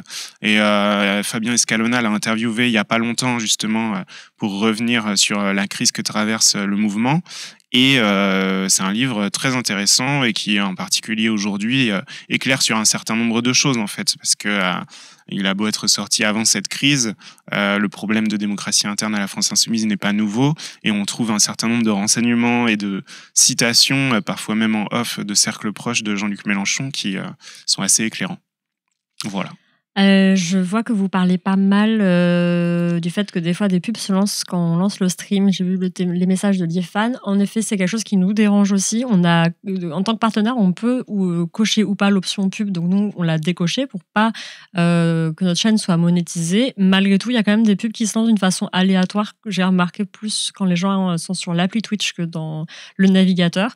Mais oui, c'est que la deuxième, mais on va vraiment essayer de faire notre possible pour gérer ce système de monétisation et dans notre cas de démonétisation, parce qu'on n'a pas envie de recevoir des poignées de figues, parce qu'en plus ça se joue en quelques centimes, hein, c'est pas non plus, on ne s'est pas arrosé par Twitch, mais oui, voilà, vraiment, on est désolé qu'il y ait encore des pubs, on va faire notre maximum. J'ai pas dit abonnez-vous à Mediapart. Ouais, on est en contact avec Arrêt sur Image, mais c'est pas exactement la même situation que nous, parce que après nous, notre site est derrière un paywall, contrairement à... Enfin bref, pour pas rentrer dans les aspects très techniques, mais c'est en discussion et on va faire au mieux pour que ça soit réglé rapidement. Et non, cette émission Twitch ne se substitue pas les live YouTube. J'imagine c'est des émissions à l'air libre. Il y aura toujours les mêmes émissions qu'avant à l'air libre, les grands entretiens. L'émission Twitch, c'est une nouveauté, c'est un plus, voilà, et qui se retrouvera en replay demain sur YouTube. Je vois qu'il y a une question sur ce qui différencie le travail du pôle politique de Mediapart par rapport au Canard enchaîné. Ça me permet d'évoquer une règle informelle un petit peu qu'on a, parce que c'est ce qui nous distingue potentiellement parfois aussi du Canard enchaîné, c'est d'éviter le off, c'est-à-dire les citations anonymes autant que possible dans nos articles, ce que fait parfois le Canard enchaîné. Enfin, c'est même un peu le principe de la page 2. Mais voilà, c'est pour éviter le jeu de la petite phrase, en fait. La petite phrase, la mesquinerie, le côté règlement de compte permanent, et puis on sait jamais d'où ça vient et quels sont les intérêts de la personne, quoi. Même si c'est pas toujours possible de l'éviter à 100%, mais voilà. Oui, il y avait des questions. Je note pour le stream YouTube, pourquoi pas, à voir avec nos collègues. Oui, donc c'est la question que tu as remarquée en effet sur Ouais. le canard, mais j'en avais vu une plus haut. Est-ce que c'est une possibilité, je l'ai perdu, mais bon, que Katniss finalement soit écarté du mouvement, ou là, après ce communiqué, c'est gravé dans la roche À mon avis, il va y avoir des discussions assez serrées au niveau du groupe parlementaire et il est possible que ça bouge, je pense, en janvier. Ils vont en rediscuter. En tout cas, comme le faisait remarquer un autre de nos auditeurs, c'est vrai que la fronde est vraiment importante et il évoquait la grève militante des jeunes insoumis et c'est un sujet sur lequel je travaille en ce moment. Donc, soyez patients, ça va. Il y aura quelque chose, mais clairement, c'est quelque chose de très important, notamment parce que ils sont bien obligés de se rendre compte à la direction de la France Insoumise que leurs campagnes présidentielles, si elles sont aussi fortes, enfin voilà, si elles fonctionnent aussi bien, c'est aussi parce que il y a des milliers de militants de base qui donnent de leur temps et notamment des jeunes, souvent étudiants, etc. Enfin, en tout cas, qui donnent de leur temps bénévolement pour le militantisme, c'est eux qui vont coller des affiches et mine de rien, c'est eux qui font vivre le mouvement et si eux commencent à se rebeller contre les décisions qui sont prises et le manque de légitimité qu'ils semblent percevoir dans la nouvelle coordination et du coup dans certaines décisions qui sont prises, ça voilà, le fonctionnement du mouvement est remis en cause.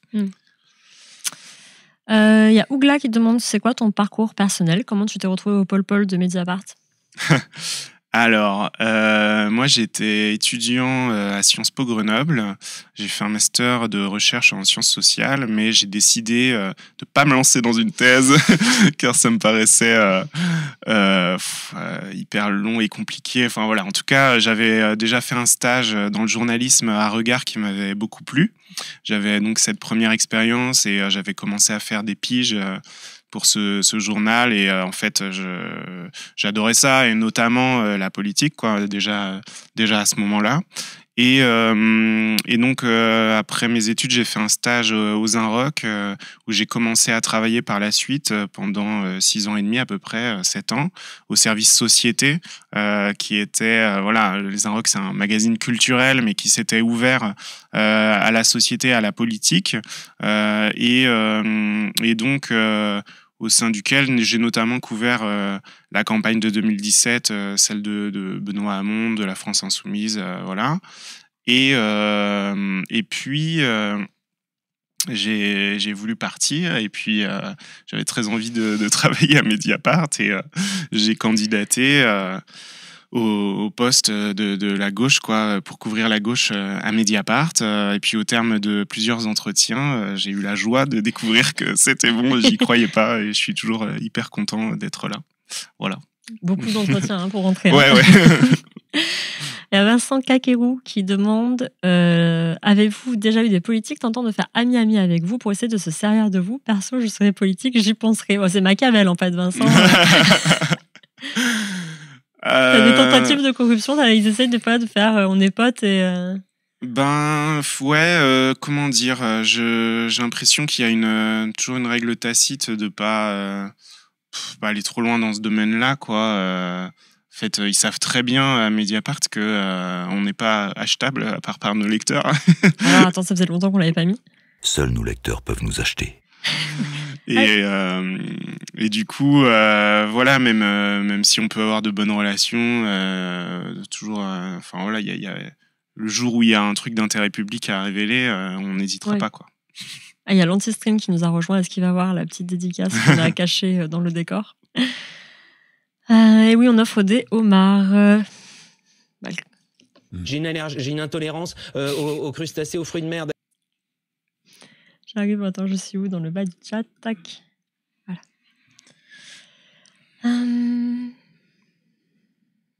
Il y a pas mal de personnes ça, qui le formulent aussi dans les commentaires sur le site. Pour moi, personnellement, c'est Moradim qui nous le dit. Le seul capable de relancer la LFI et la NUPES en général, c'est François Ruffin.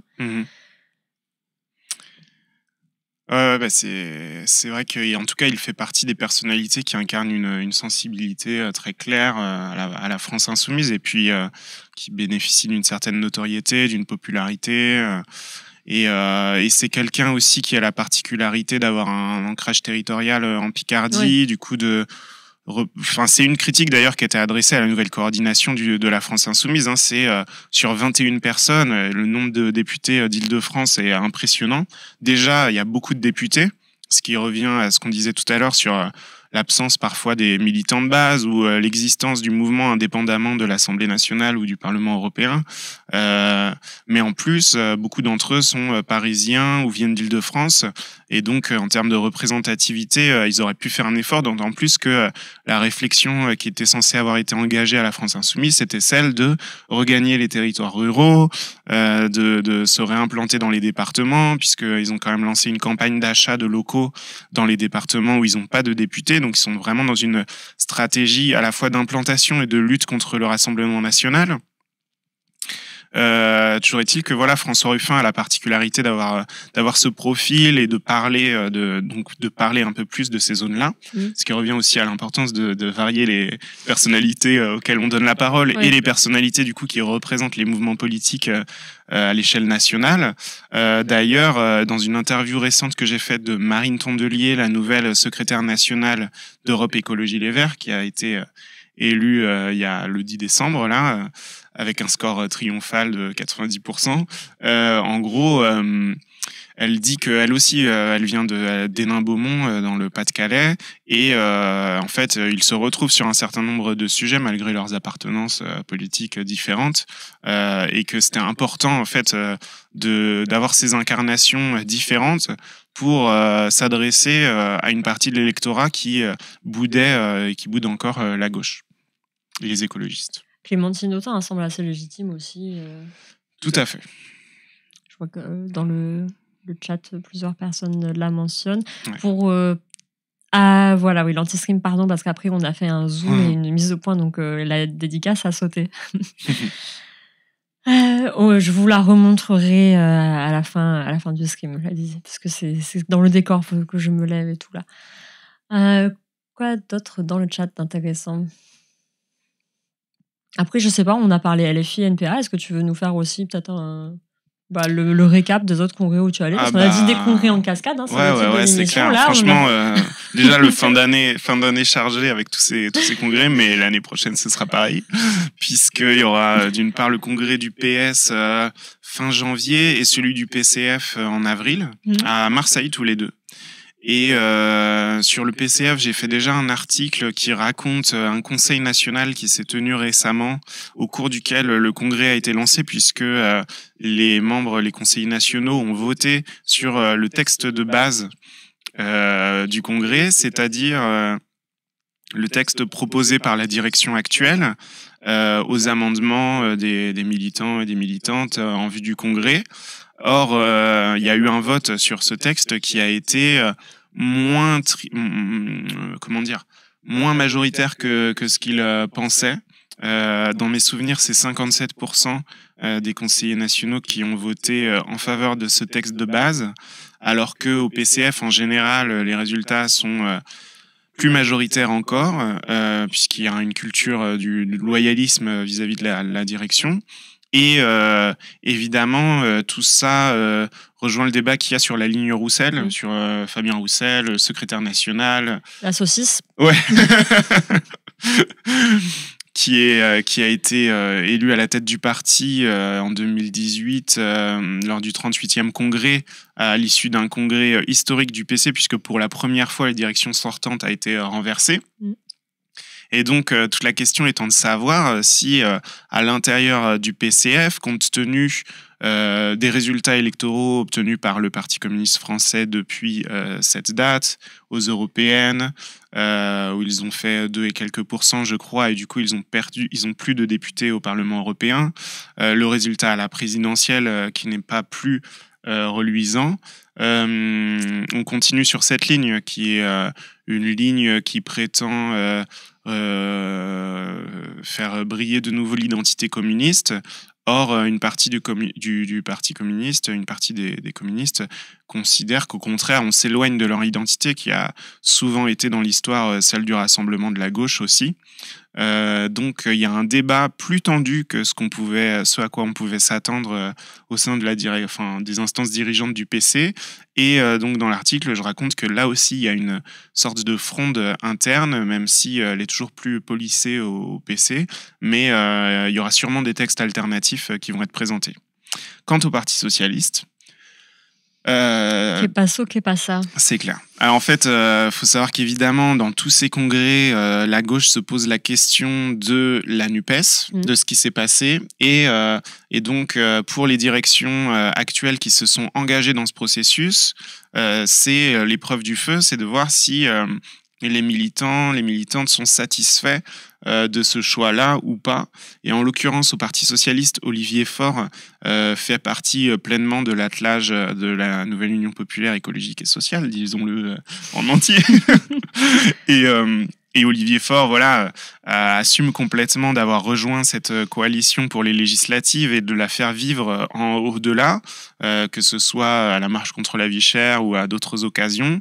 Or, ça lui est beaucoup reproché par ce qui reste au PS du courant favorable à François Hollande, qui n'a pas de mots assez durs contre Olivier Faure parce qu'il trahirait, il braderait l'identité, là aussi, du Parti socialiste, qui risquerait de disparaître et de se noyer dans une sorte d'insoumission dominante. Et donc, la représentante de ce courant, c'est Hélène Geoffroy, la maire de Vaux-en-Velin, qui se présente contre Olivier Faure.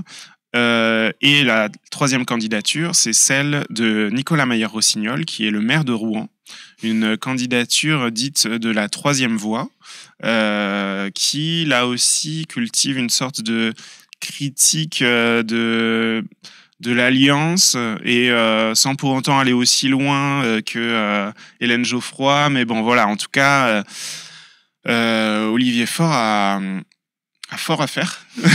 Joli. Alors, j'écoute. Voilà, et ça se passera fin janvier.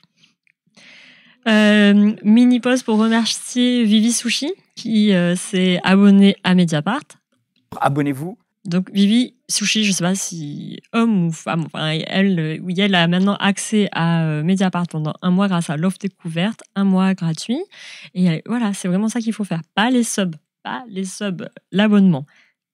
Abonnez-vous. J'ai vu une question tout à l'heure, on n'a pas beaucoup parlé, ELV, sur est-ce que la Line Rousseau, quel avenir pour la Line Rousseau, si mes souvenirs sont bons. Ouais.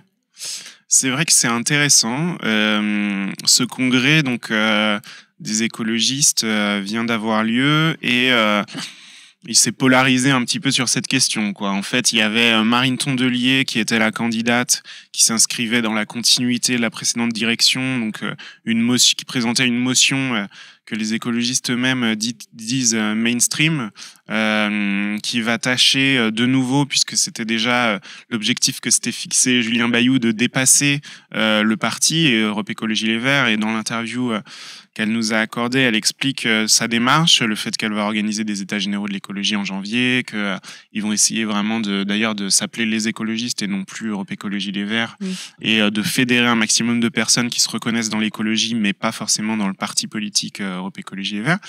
Et elle avait en face d'elle 5 autres femmes, dont 2 attiraient particulièrement l'attention parce qu'elles étaient soutenues, l'une par Yannick Jadot, c'était Sophie Bussière, et l'autre, Mélissa Camara, par Sandrine Rousseau.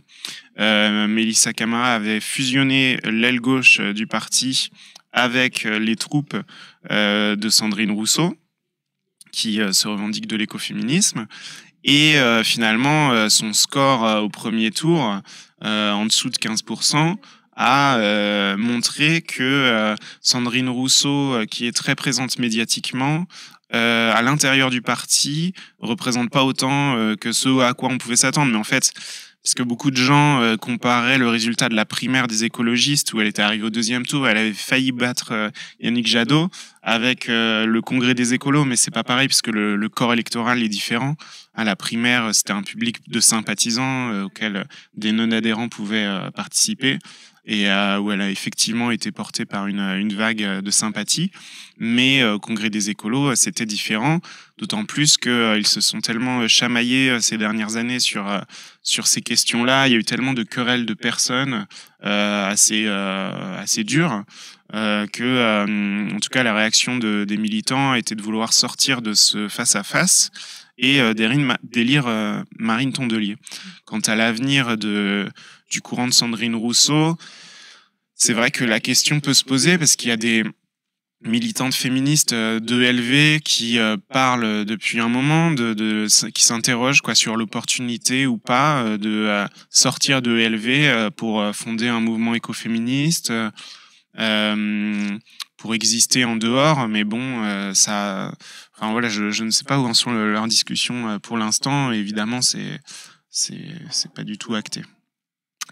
Sloppy78, quand tu as dit tout à l'heure Olivier Faure à Fort Affaire, nous dit on salue la paronomase. Donc nous on salue les collègues qui ont fait terminal L. Turbochevik, oui, le son pas bien du Paris avec Jacques Bourdon, c'est une bonne idée.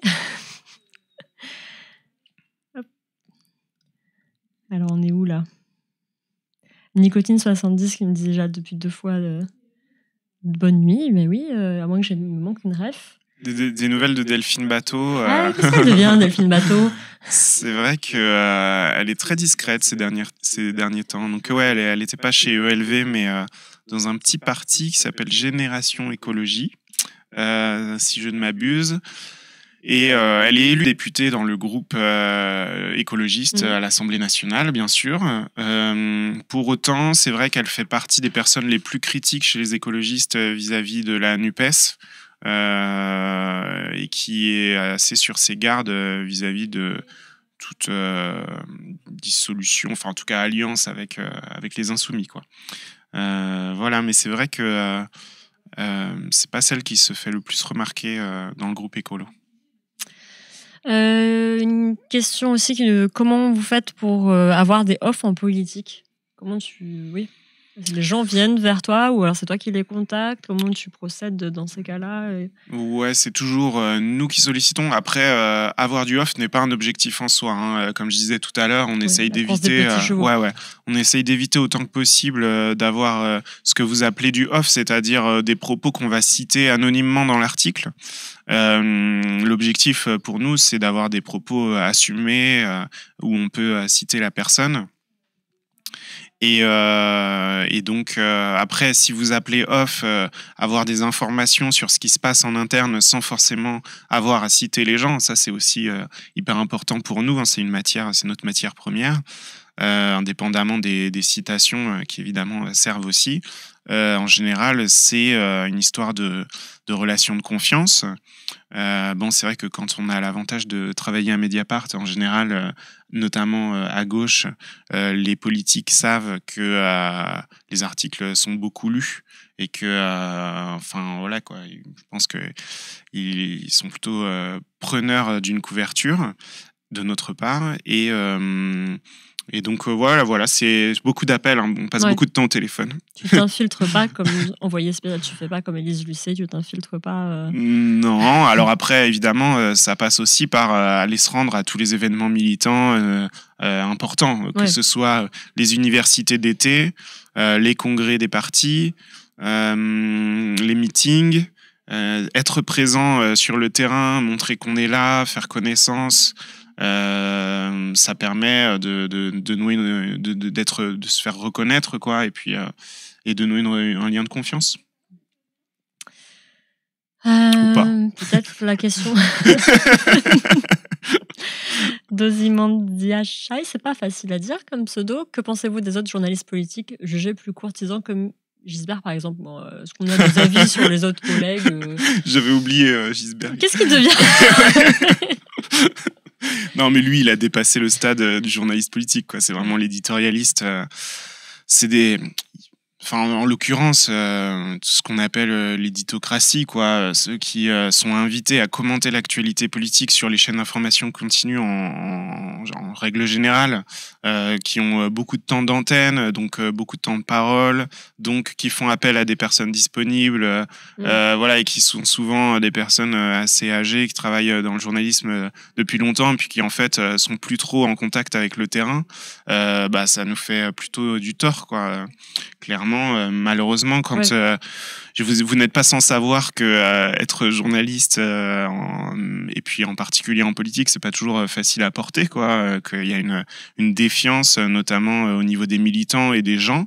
Et je pense que c'est parfois dû au genre de prise de parole que peuvent avoir, je sais pas, Christophe Barbier, Gisberg et autres, qui sont un peu déconnectés de la réalité, quoi.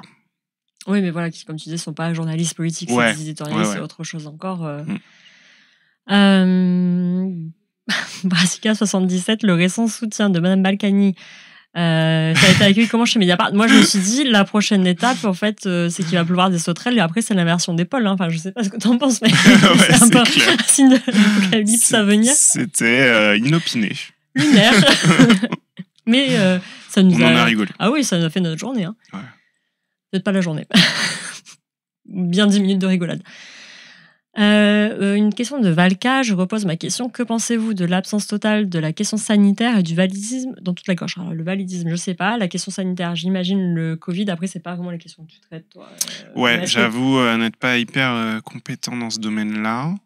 En tout cas, question sanitaire, la France Insoumise avait mise, mais je sais pas si je réponds à la question de la réintégration des soignants non vaccinés à l'ordre du jour dans sa niche parlementaire. Et puis, ça n'a pas pu être vraiment débattu, quoi, parce qu'il y a eu une obstruction de la majorité présidentielle avec un nombre d'amendements hyper important. Mais voilà, en tout cas, ça faisait partie des questions que eux souhaitaient traiter. Mais ouais, désolé de ne pas avoir là beaucoup à dire. On fera sans doute un Twitch avec les collègues concernés qui pourront me répondre plus en amont à ces questions. Est-ce que, oh là là, tu te fais saucer, avez-vous besoin d'une formation spécifique pour être journaliste politique? Apparemment, c'est l'un des secteurs les plus prestigieux du journalisme, vu qu'il faut maîtriser tout. Mais comment fais-tu, Mathieu Dejean? Donne-nous tes secrets. Alors non, je pense pas qu'il y a pas de formation spécifique, ni à mes yeux, ni aux yeux des... Enfin bon, comment dire, c'est je pense qu'on peut venir d'horizons très différents, quoi. On peut avoir fait une fac d'histoire, on peut avoir fait un IEP, on peut avoir fait une école de journalisme. En tout cas, c'est pas obligatoire. Et voilà, quoi. On peut aussi devenir journaliste politique sur le tas, en commençant à couvrir des événements, en acquérant une connaissance de l'univers militant, voilà. Après, franchement, dire que c'est le plus prestigieux, je sais pas. Mais merci. Tout à l'heure aussi, tu avais un compliment sur ta barbe, je sais pas, ou moins sympa peut-être que les trucs sur le physique que sur le prestige de ta profession. Bah, là, je vois le débat qui commence sur le Covid et vraiment... L'idée, c'est que Mathieu puisse répondre aux questions sur lui, son travail et son bol. Et une fois de plus, il n'a pas couvert ces questions. Et donc, on invitera les journalistes. Vous ferez une émission sur la question sanitaire Covid, oui, c'est sûr. On se voit tous les lundis. Donc, on va essayer de faire venir toutes les personnes de Mediapart, journalistes et non journalistes. Et vraiment, j'insiste là-dessus. On a déjà calé des dates avec un community manager qui va nous parler de Mastodon. Enfin, vraiment, voilà, on va faire venir chaque personne. Donc, les questions sur le Covid, vous pouvez également les poser. Ouais. Question sur la répartition des rôles avec Pauline Groll, qui effectivement a couvert les partis de gauche pendant longtemps. Ouais. Et en fait, la répartition maintenant... sur le papier, c'est que Pauline s'occupe de l'Assemblée nationale et donc plutôt des projets de loi et du travail parlementaire des députés, y compris de gauche, donc qu'elle connaît bien à l'Assemblée, et que moi, je m'occupe plutôt de la vie interne des partis. Après, c'est clair qu'il y a des fois où il y a des coups de chaud, comme en ce moment, et où on va écrire des articles ensemble parce que c'est difficile de faire tout seul. Et heureusement qu'elle est là et elle met d'une aide très précieuse dans ces moments. Et donc voilà, c'est comme ça qu'on fonctionne. Pour répondre, Vincent, à ta question, vous avez parlé de la parité chez Mediapart. En avez-vous sur l'emploi de personnes issues de minorités? C'est quand même très blanc. Oui, on a également on a une commission qui s'appelle la commission de diversité pour essayer de faire des recrutements les plus inclusifs possibles. Mais c'est pas à moi de vous en parler. Il y a aussi un live qui sera prévu avec Maxime qui travaille ressources humaines et qui fait partie de cette commission, et il vous expliquera comment on fait pour avoir un processus le plus vertueux possible pour recruter des gens. Et en effet, des gens qui sortent pas toujours du même entre-soi, qui viennent de différents horizons sociaux. Et voilà. On reviendra là-dessus, mais c'est une question qui nous tient à cœur. Une question technique, est-ce qu'on crée un Google Doc pour écrire en commun un article?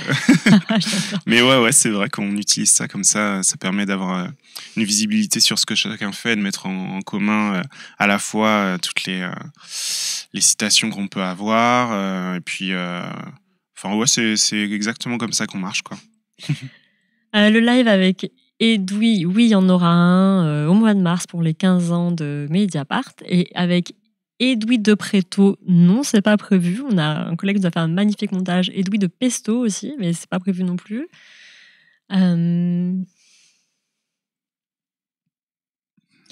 Alors, je sens que là, Mr. T s'énerve vraiment. Il n'y a aucune idée derrière de validisme ou de se dire que les personnes handicapées ou précaires, ce ne sont pas des sujets politiques.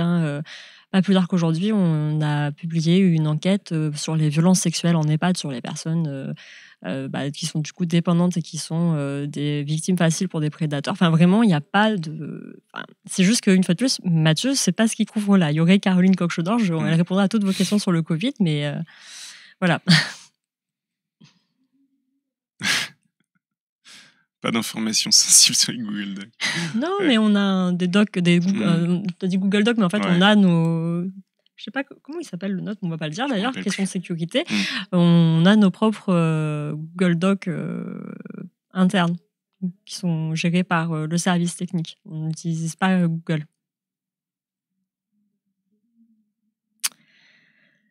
La hype du train demande c'est quoi écrire un article du sujet à l'article. On commence comment?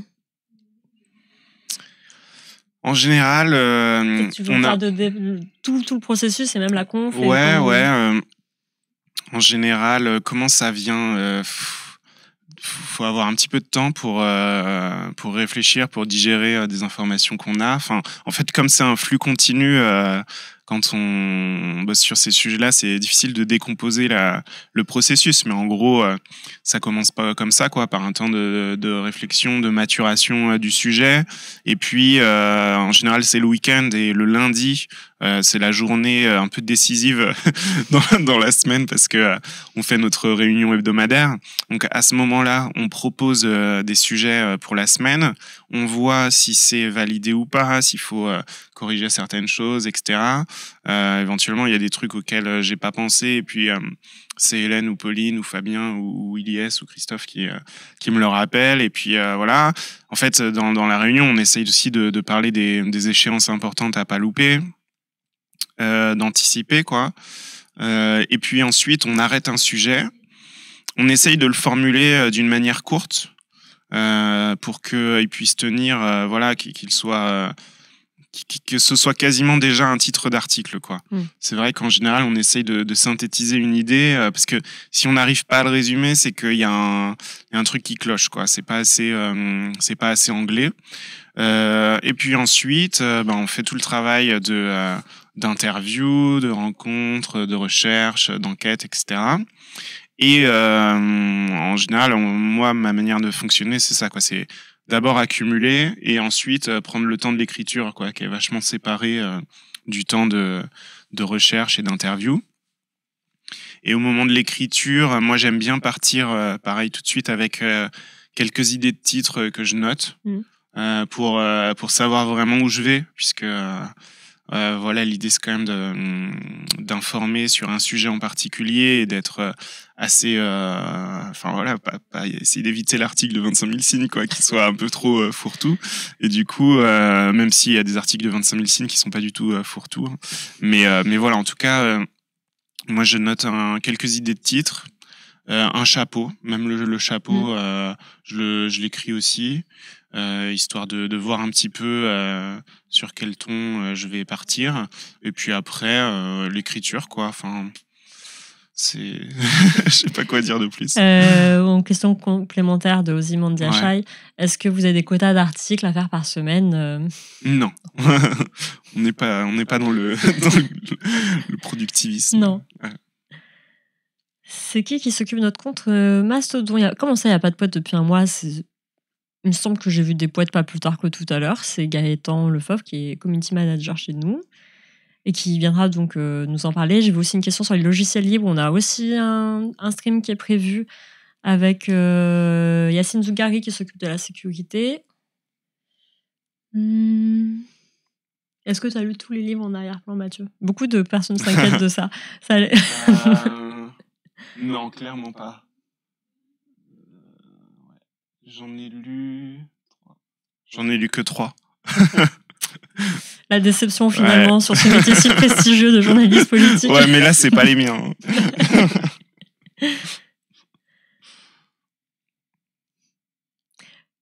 Oui, tout à fait. On a ce logiciel qui nous permet de taper un mot-clé, comme par exemple au hasard. Abonnez-vous. Et après, hop, de récupérer toutes les occurrences sur YouTube.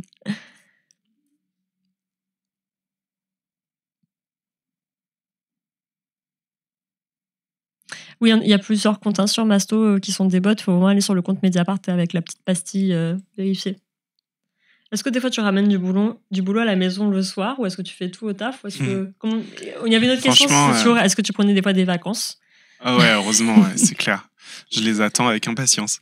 Non, mais c'est vrai que ça, c'est un problème, je pense, que beaucoup de journalistes ont sur comment on fait pour se déconnecter. Parce que vraiment, ça paraît du bon sens, mais c'est vrai que on est assez dépendant parfois de certains réseaux sociaux sur lesquels on va regarder ce qui se passe. Parfois, ça peut aller très vite, quoi. D'un seul coup, il y a quelque chose qui monte et nous, on a la pression. On se dit, waouh, il se passe un truc, il faut absolument que je fasse un article. Donc, il faut savoir s'autocontrôler, se rassurer.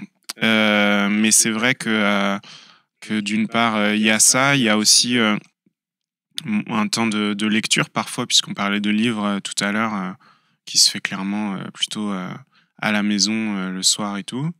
Mais sinon, enfin voilà, c'est en fait, faut s'adapter quoi. Faut s'adapter. Il y a des moments, il y a des coups de chaud et d'un seul coup, c'est important d'être présent dans des délais très resserrés parce que il se passe un truc et on peut pas passer à côté quoi. Et puis et donc ça demande effectivement de travailler tard le soir, etc. Mais la méthode qu'on a à Mediapart et que je trouve très bien, c'est que chacun se gère. Et donc, si on a beaucoup bossé très tard le soir un jour, le lendemain, on peut arriver un peu plus tard et on essaie d'équilibrer tout ça. Alors, bon, j'ai bien compris là que vous étiez toujours dans ce débat sur le Covid, mais il nous reste plus beaucoup je pense, de temps parce que Mathieu Dejean, il va rentrer chez lui à un moment donné, justement, parce qu'il est tard et qu'on est que lundi. Donc, si vous voulez clore ce débat qui est un peu un sujet sur le Covid, on l'aura quand on aura la journaliste concernée, ça sera plus agréable pour tout le monde, je pense, qu'elle puisse répondre à vos questions. Alors ça, c'est une question d'actualité. Comment fait un journaliste de Mediapart en vacances pour gérer les discussions politiques durant le repas de Noël avec le tonton d'extrême droite? Ouais, bah, comme tout le monde, franchement. Ouais.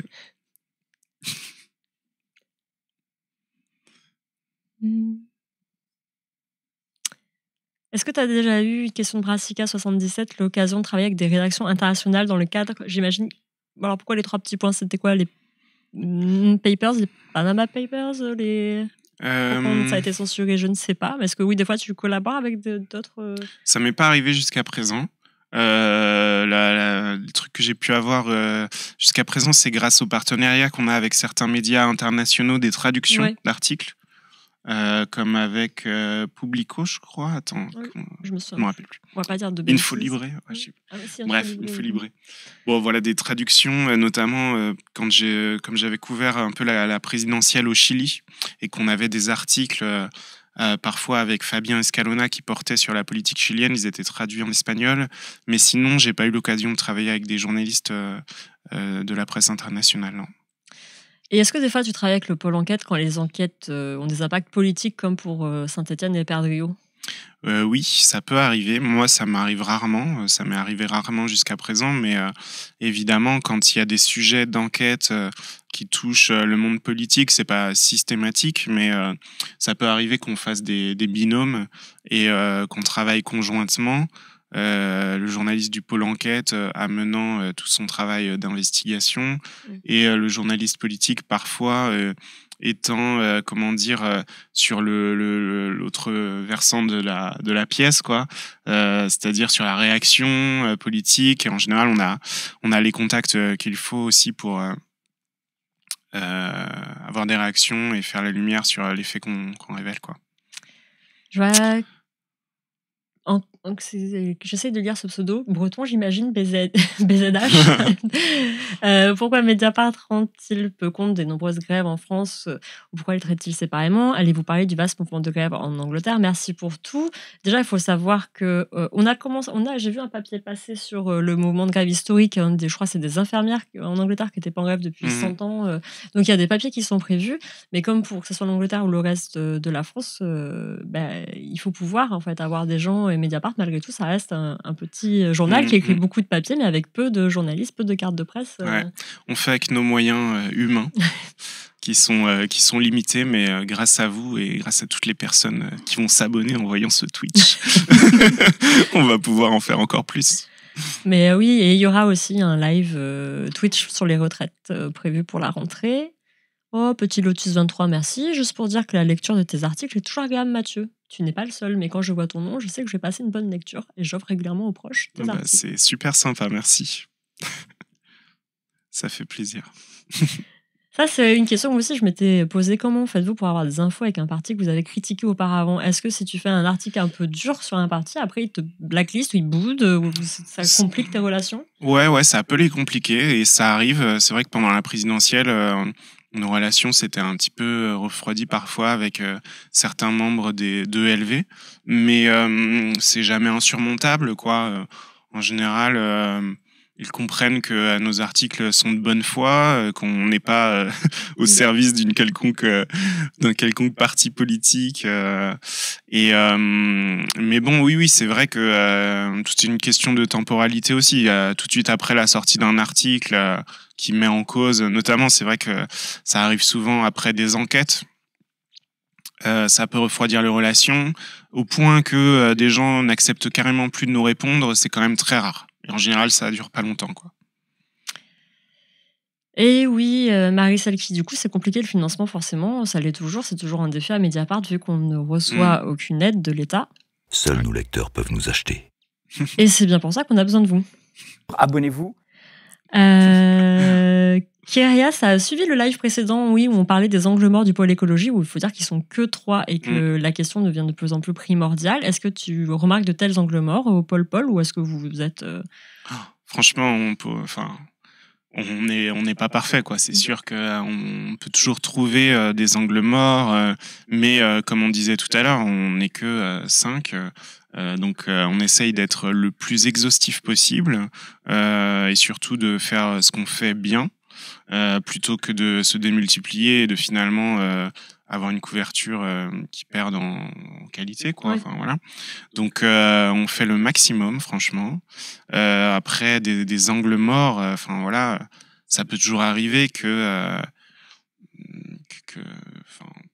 qu'on rate quelque chose, quoi. Je peux pas prétendre à la perfection. Mais non, Marie, celles qui ne sont pas 5 à Mediapart, mais 5 au pôle politique. Ouais. Oui, parce que je ne vais pas dire de bêtises sur les chiffres du nombre de cartes de presse de personnes journalistes à Mediapart. C'est quoi, une quarantaine, je crois. Et Le Monde, c'est quoi, 400, 500 je on m'aventurerai est sur pas là. Il vraiment faudrait un l'ordre de la fact-checking. dizaine chez nous et l'ordre Mm. de la centaine pour un journal comme Le Monde, par exemple. Donc forcément, on peut pas tout couvrir. On prend aussi le temps de bien réfléchir à ce On n'a qu'on pas la même couvre. On n'est task pas force. tout à fait. Et j'ai perdu. Il y avait une question qui était pas mal de Jérémy. Comment fais-tu, à contrario, pour ne pas être pote avec ceux avec qui tu entretiens de bonnes relations et partage tes convictions? Est-ce que des fois, tu te sens un peu sur... Non, franchement, en fait, c'est pas des gens avec qui j'ai envie de passer du temps en dehors de mon boulot. C'est ça qui est bien.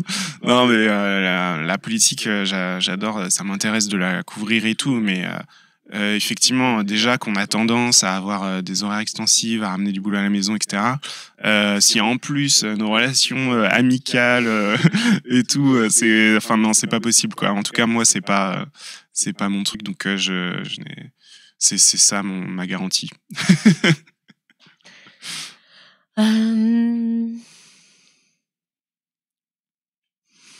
Attention, vous êtes en train d'énerver Jadelin, qui nous dit cessez donc de donner des sous à Bezos et abonnez-vous chez nous.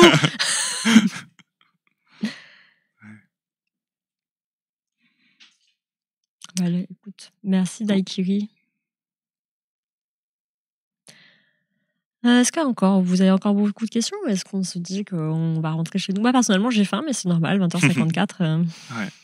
Ouais, merci en tout cas pour vos questions et vos commentaires. C'est très sympa. Moi, j'avais jamais testé encore Twitch. Tu reviendras? Ouais. J'espère que je suis pas trop brouillon et tout. Non, pas du tout. Pourquoi Mediapart ne reçoit-il pas d'aide de l'État? Justement, c'est pour garantir notre indépendance et de pouvoir faire les révélations que le pôle enquête peut faire régulièrement sur l'État sans qu'il y ait une contrepartie financière qui nous lie, en fait.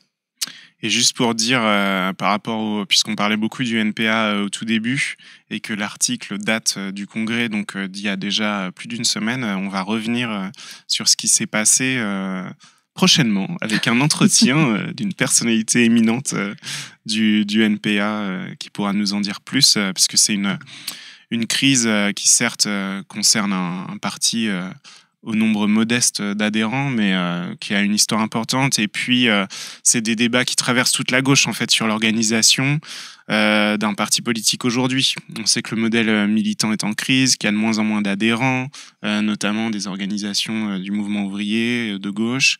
Et donc, en fait, ce qui est intéressant de voir que si on met en parallèle la scission au NPA et la crise que traverse la France insoumise, c'est que ces deux organisations qui sont nées à peu près au même moment, puisque le NPA date de 2009 et le parti de gauche de 2008, et ensuite il est devenu la France insoumise, et tous les deux sont devenus sur des modèles totalement antagoniques. Le NPA, un parti avec une démocratie interne hyper fine, beaucoup de votes, limite trop même, me disent certains. Et la France insoumise qui, à l'inverse, a voulu s'émanciper des lourdeurs des partis politiques où il y avait une tendance au conflit entre tendances qui prenait plus de temps par rapport à l'action vis-à-vis de l'extérieur, etc. Or, les deux modèles ont atteint leurs limites, quoi. Le NPA n'arrête pas de scissionner parce qu'il a trop... il est trop dans le système partisan traditionnel. Et la France insoumise, à l'inverse, est partie dans un mouvement où il y a carrément plus de démocratie interne. C'est pas les seuls problèmes et les seules questions auxquelles sont confrontés les partis, mais ça en fait partie. Donc voilà, dans cet entretien, ça parle à la fois du NPA et de la France insoumise. Je fais pas plus de teasing, mais ce sera à lire bientôt. Il y a une petite incompréhension, j'ai vu tout à l'heure passer dans le chat. Non, c'est pas Jade Lingard qui fait la modée, c'est Jade Bourgerie. On a deux Jade en ce moment à la rédac. Et non, on peut pas prendre même des sous de l'État et les mettre dans une réserve qu'on ne touche pas. Ça nuirait à notre indépendance. C'est de l'acharnement, mais c'est de l'information. Est-ce qu'on passerait pas au Mediapart Awards? C'est aussi pareil, on tease un peu sur les Mediapart Awards parce que c'est le sujet de la prochaine émission Abonnez-vous, le 9 janvier à 19h. Tariq Safaoui sera à l'animation et il recevra Michael Agenberg pour ceux qui réclamaient des collègues du Pôle Enquête. Ils vont revenir sur les résultats des Mediapart Awards. Les Mediapart Awards, dont vous avez mis la petite vidéo à la fin du dernier live. C'est un jeu qu'on organise au moment des fêtes de fin d'année pour que vous élisiez les pires politiques dans différentes catégories, comme la catégorie du plus gros pipeau. Et à gagner, il y a 2 BD, 20 exemplaires de chaque BD, les enquêtes de Mediapart en bande dessinée spéciale justice et la BD Le Monde merveilleux d'Amazon qu'on vous a présenté la semaine dernière. Donc si vous voulez que je vous montre un peu à quoi ça ressemble, quand vous êtes abonné à Mediapart, alors Abonnez-vous. avec notre offre découverte, vous pouvez participer à ce jeu. Hop, on va...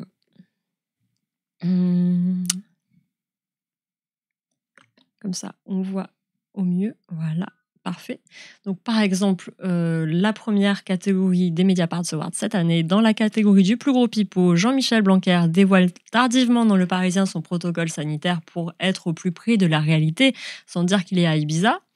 Gérald Darmanin, à propos de la finale de la Ligue des Champions au Stade de France, les incidents ont été causés par une fraude massive industrielle et organisée de faux billets, ou François Braun, ministre de la Santé, assure qu'il n'y a pas de tri des malades en pédiatrie, avec des illustrations d'Ulysse, dont j'ai oublié le nom de famille, mais que vous pouvez retrouver sur Instagram. Voilà, par exemple, le genre de vote que vous pouvez faire sur les Mediapart Awards.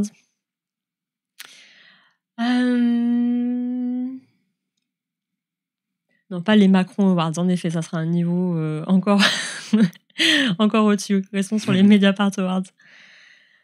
Non, on fera pas un vrai objet pipeau d'or, mais on commentera, donc Tariq et Michael commenteront les résultats pendant le prochain live, le 9 janvier. Voilà. Ils sont où sur le site ? Ils sont, quand vous êtes abonné, dans mon compte et mes avantages, si mes souvenirs sont bons. Désolé, j'ai lu la question. Mais t'as bien fait, mais je t'en prie.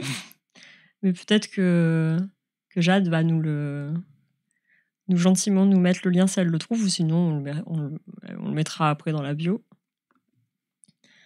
Bon, alors, on va lancer un raid si qui est en ligne. Et ben, pas grand monde en fait. Je pensais que Jean Massier serait peut-être en ligne, mais il ne l'est pas. Il n'y aura pas de raid ce soir, malheureusement. Bon, en tout cas, merci de nous avoir suivis pendant ces 2 heures. Ouais, merci beaucoup. On n'a pas vu le temps passer. Ouais, c'était très sympa. Donc nous, on se retrouve le 9 janvier. Bonne soirée. Salut.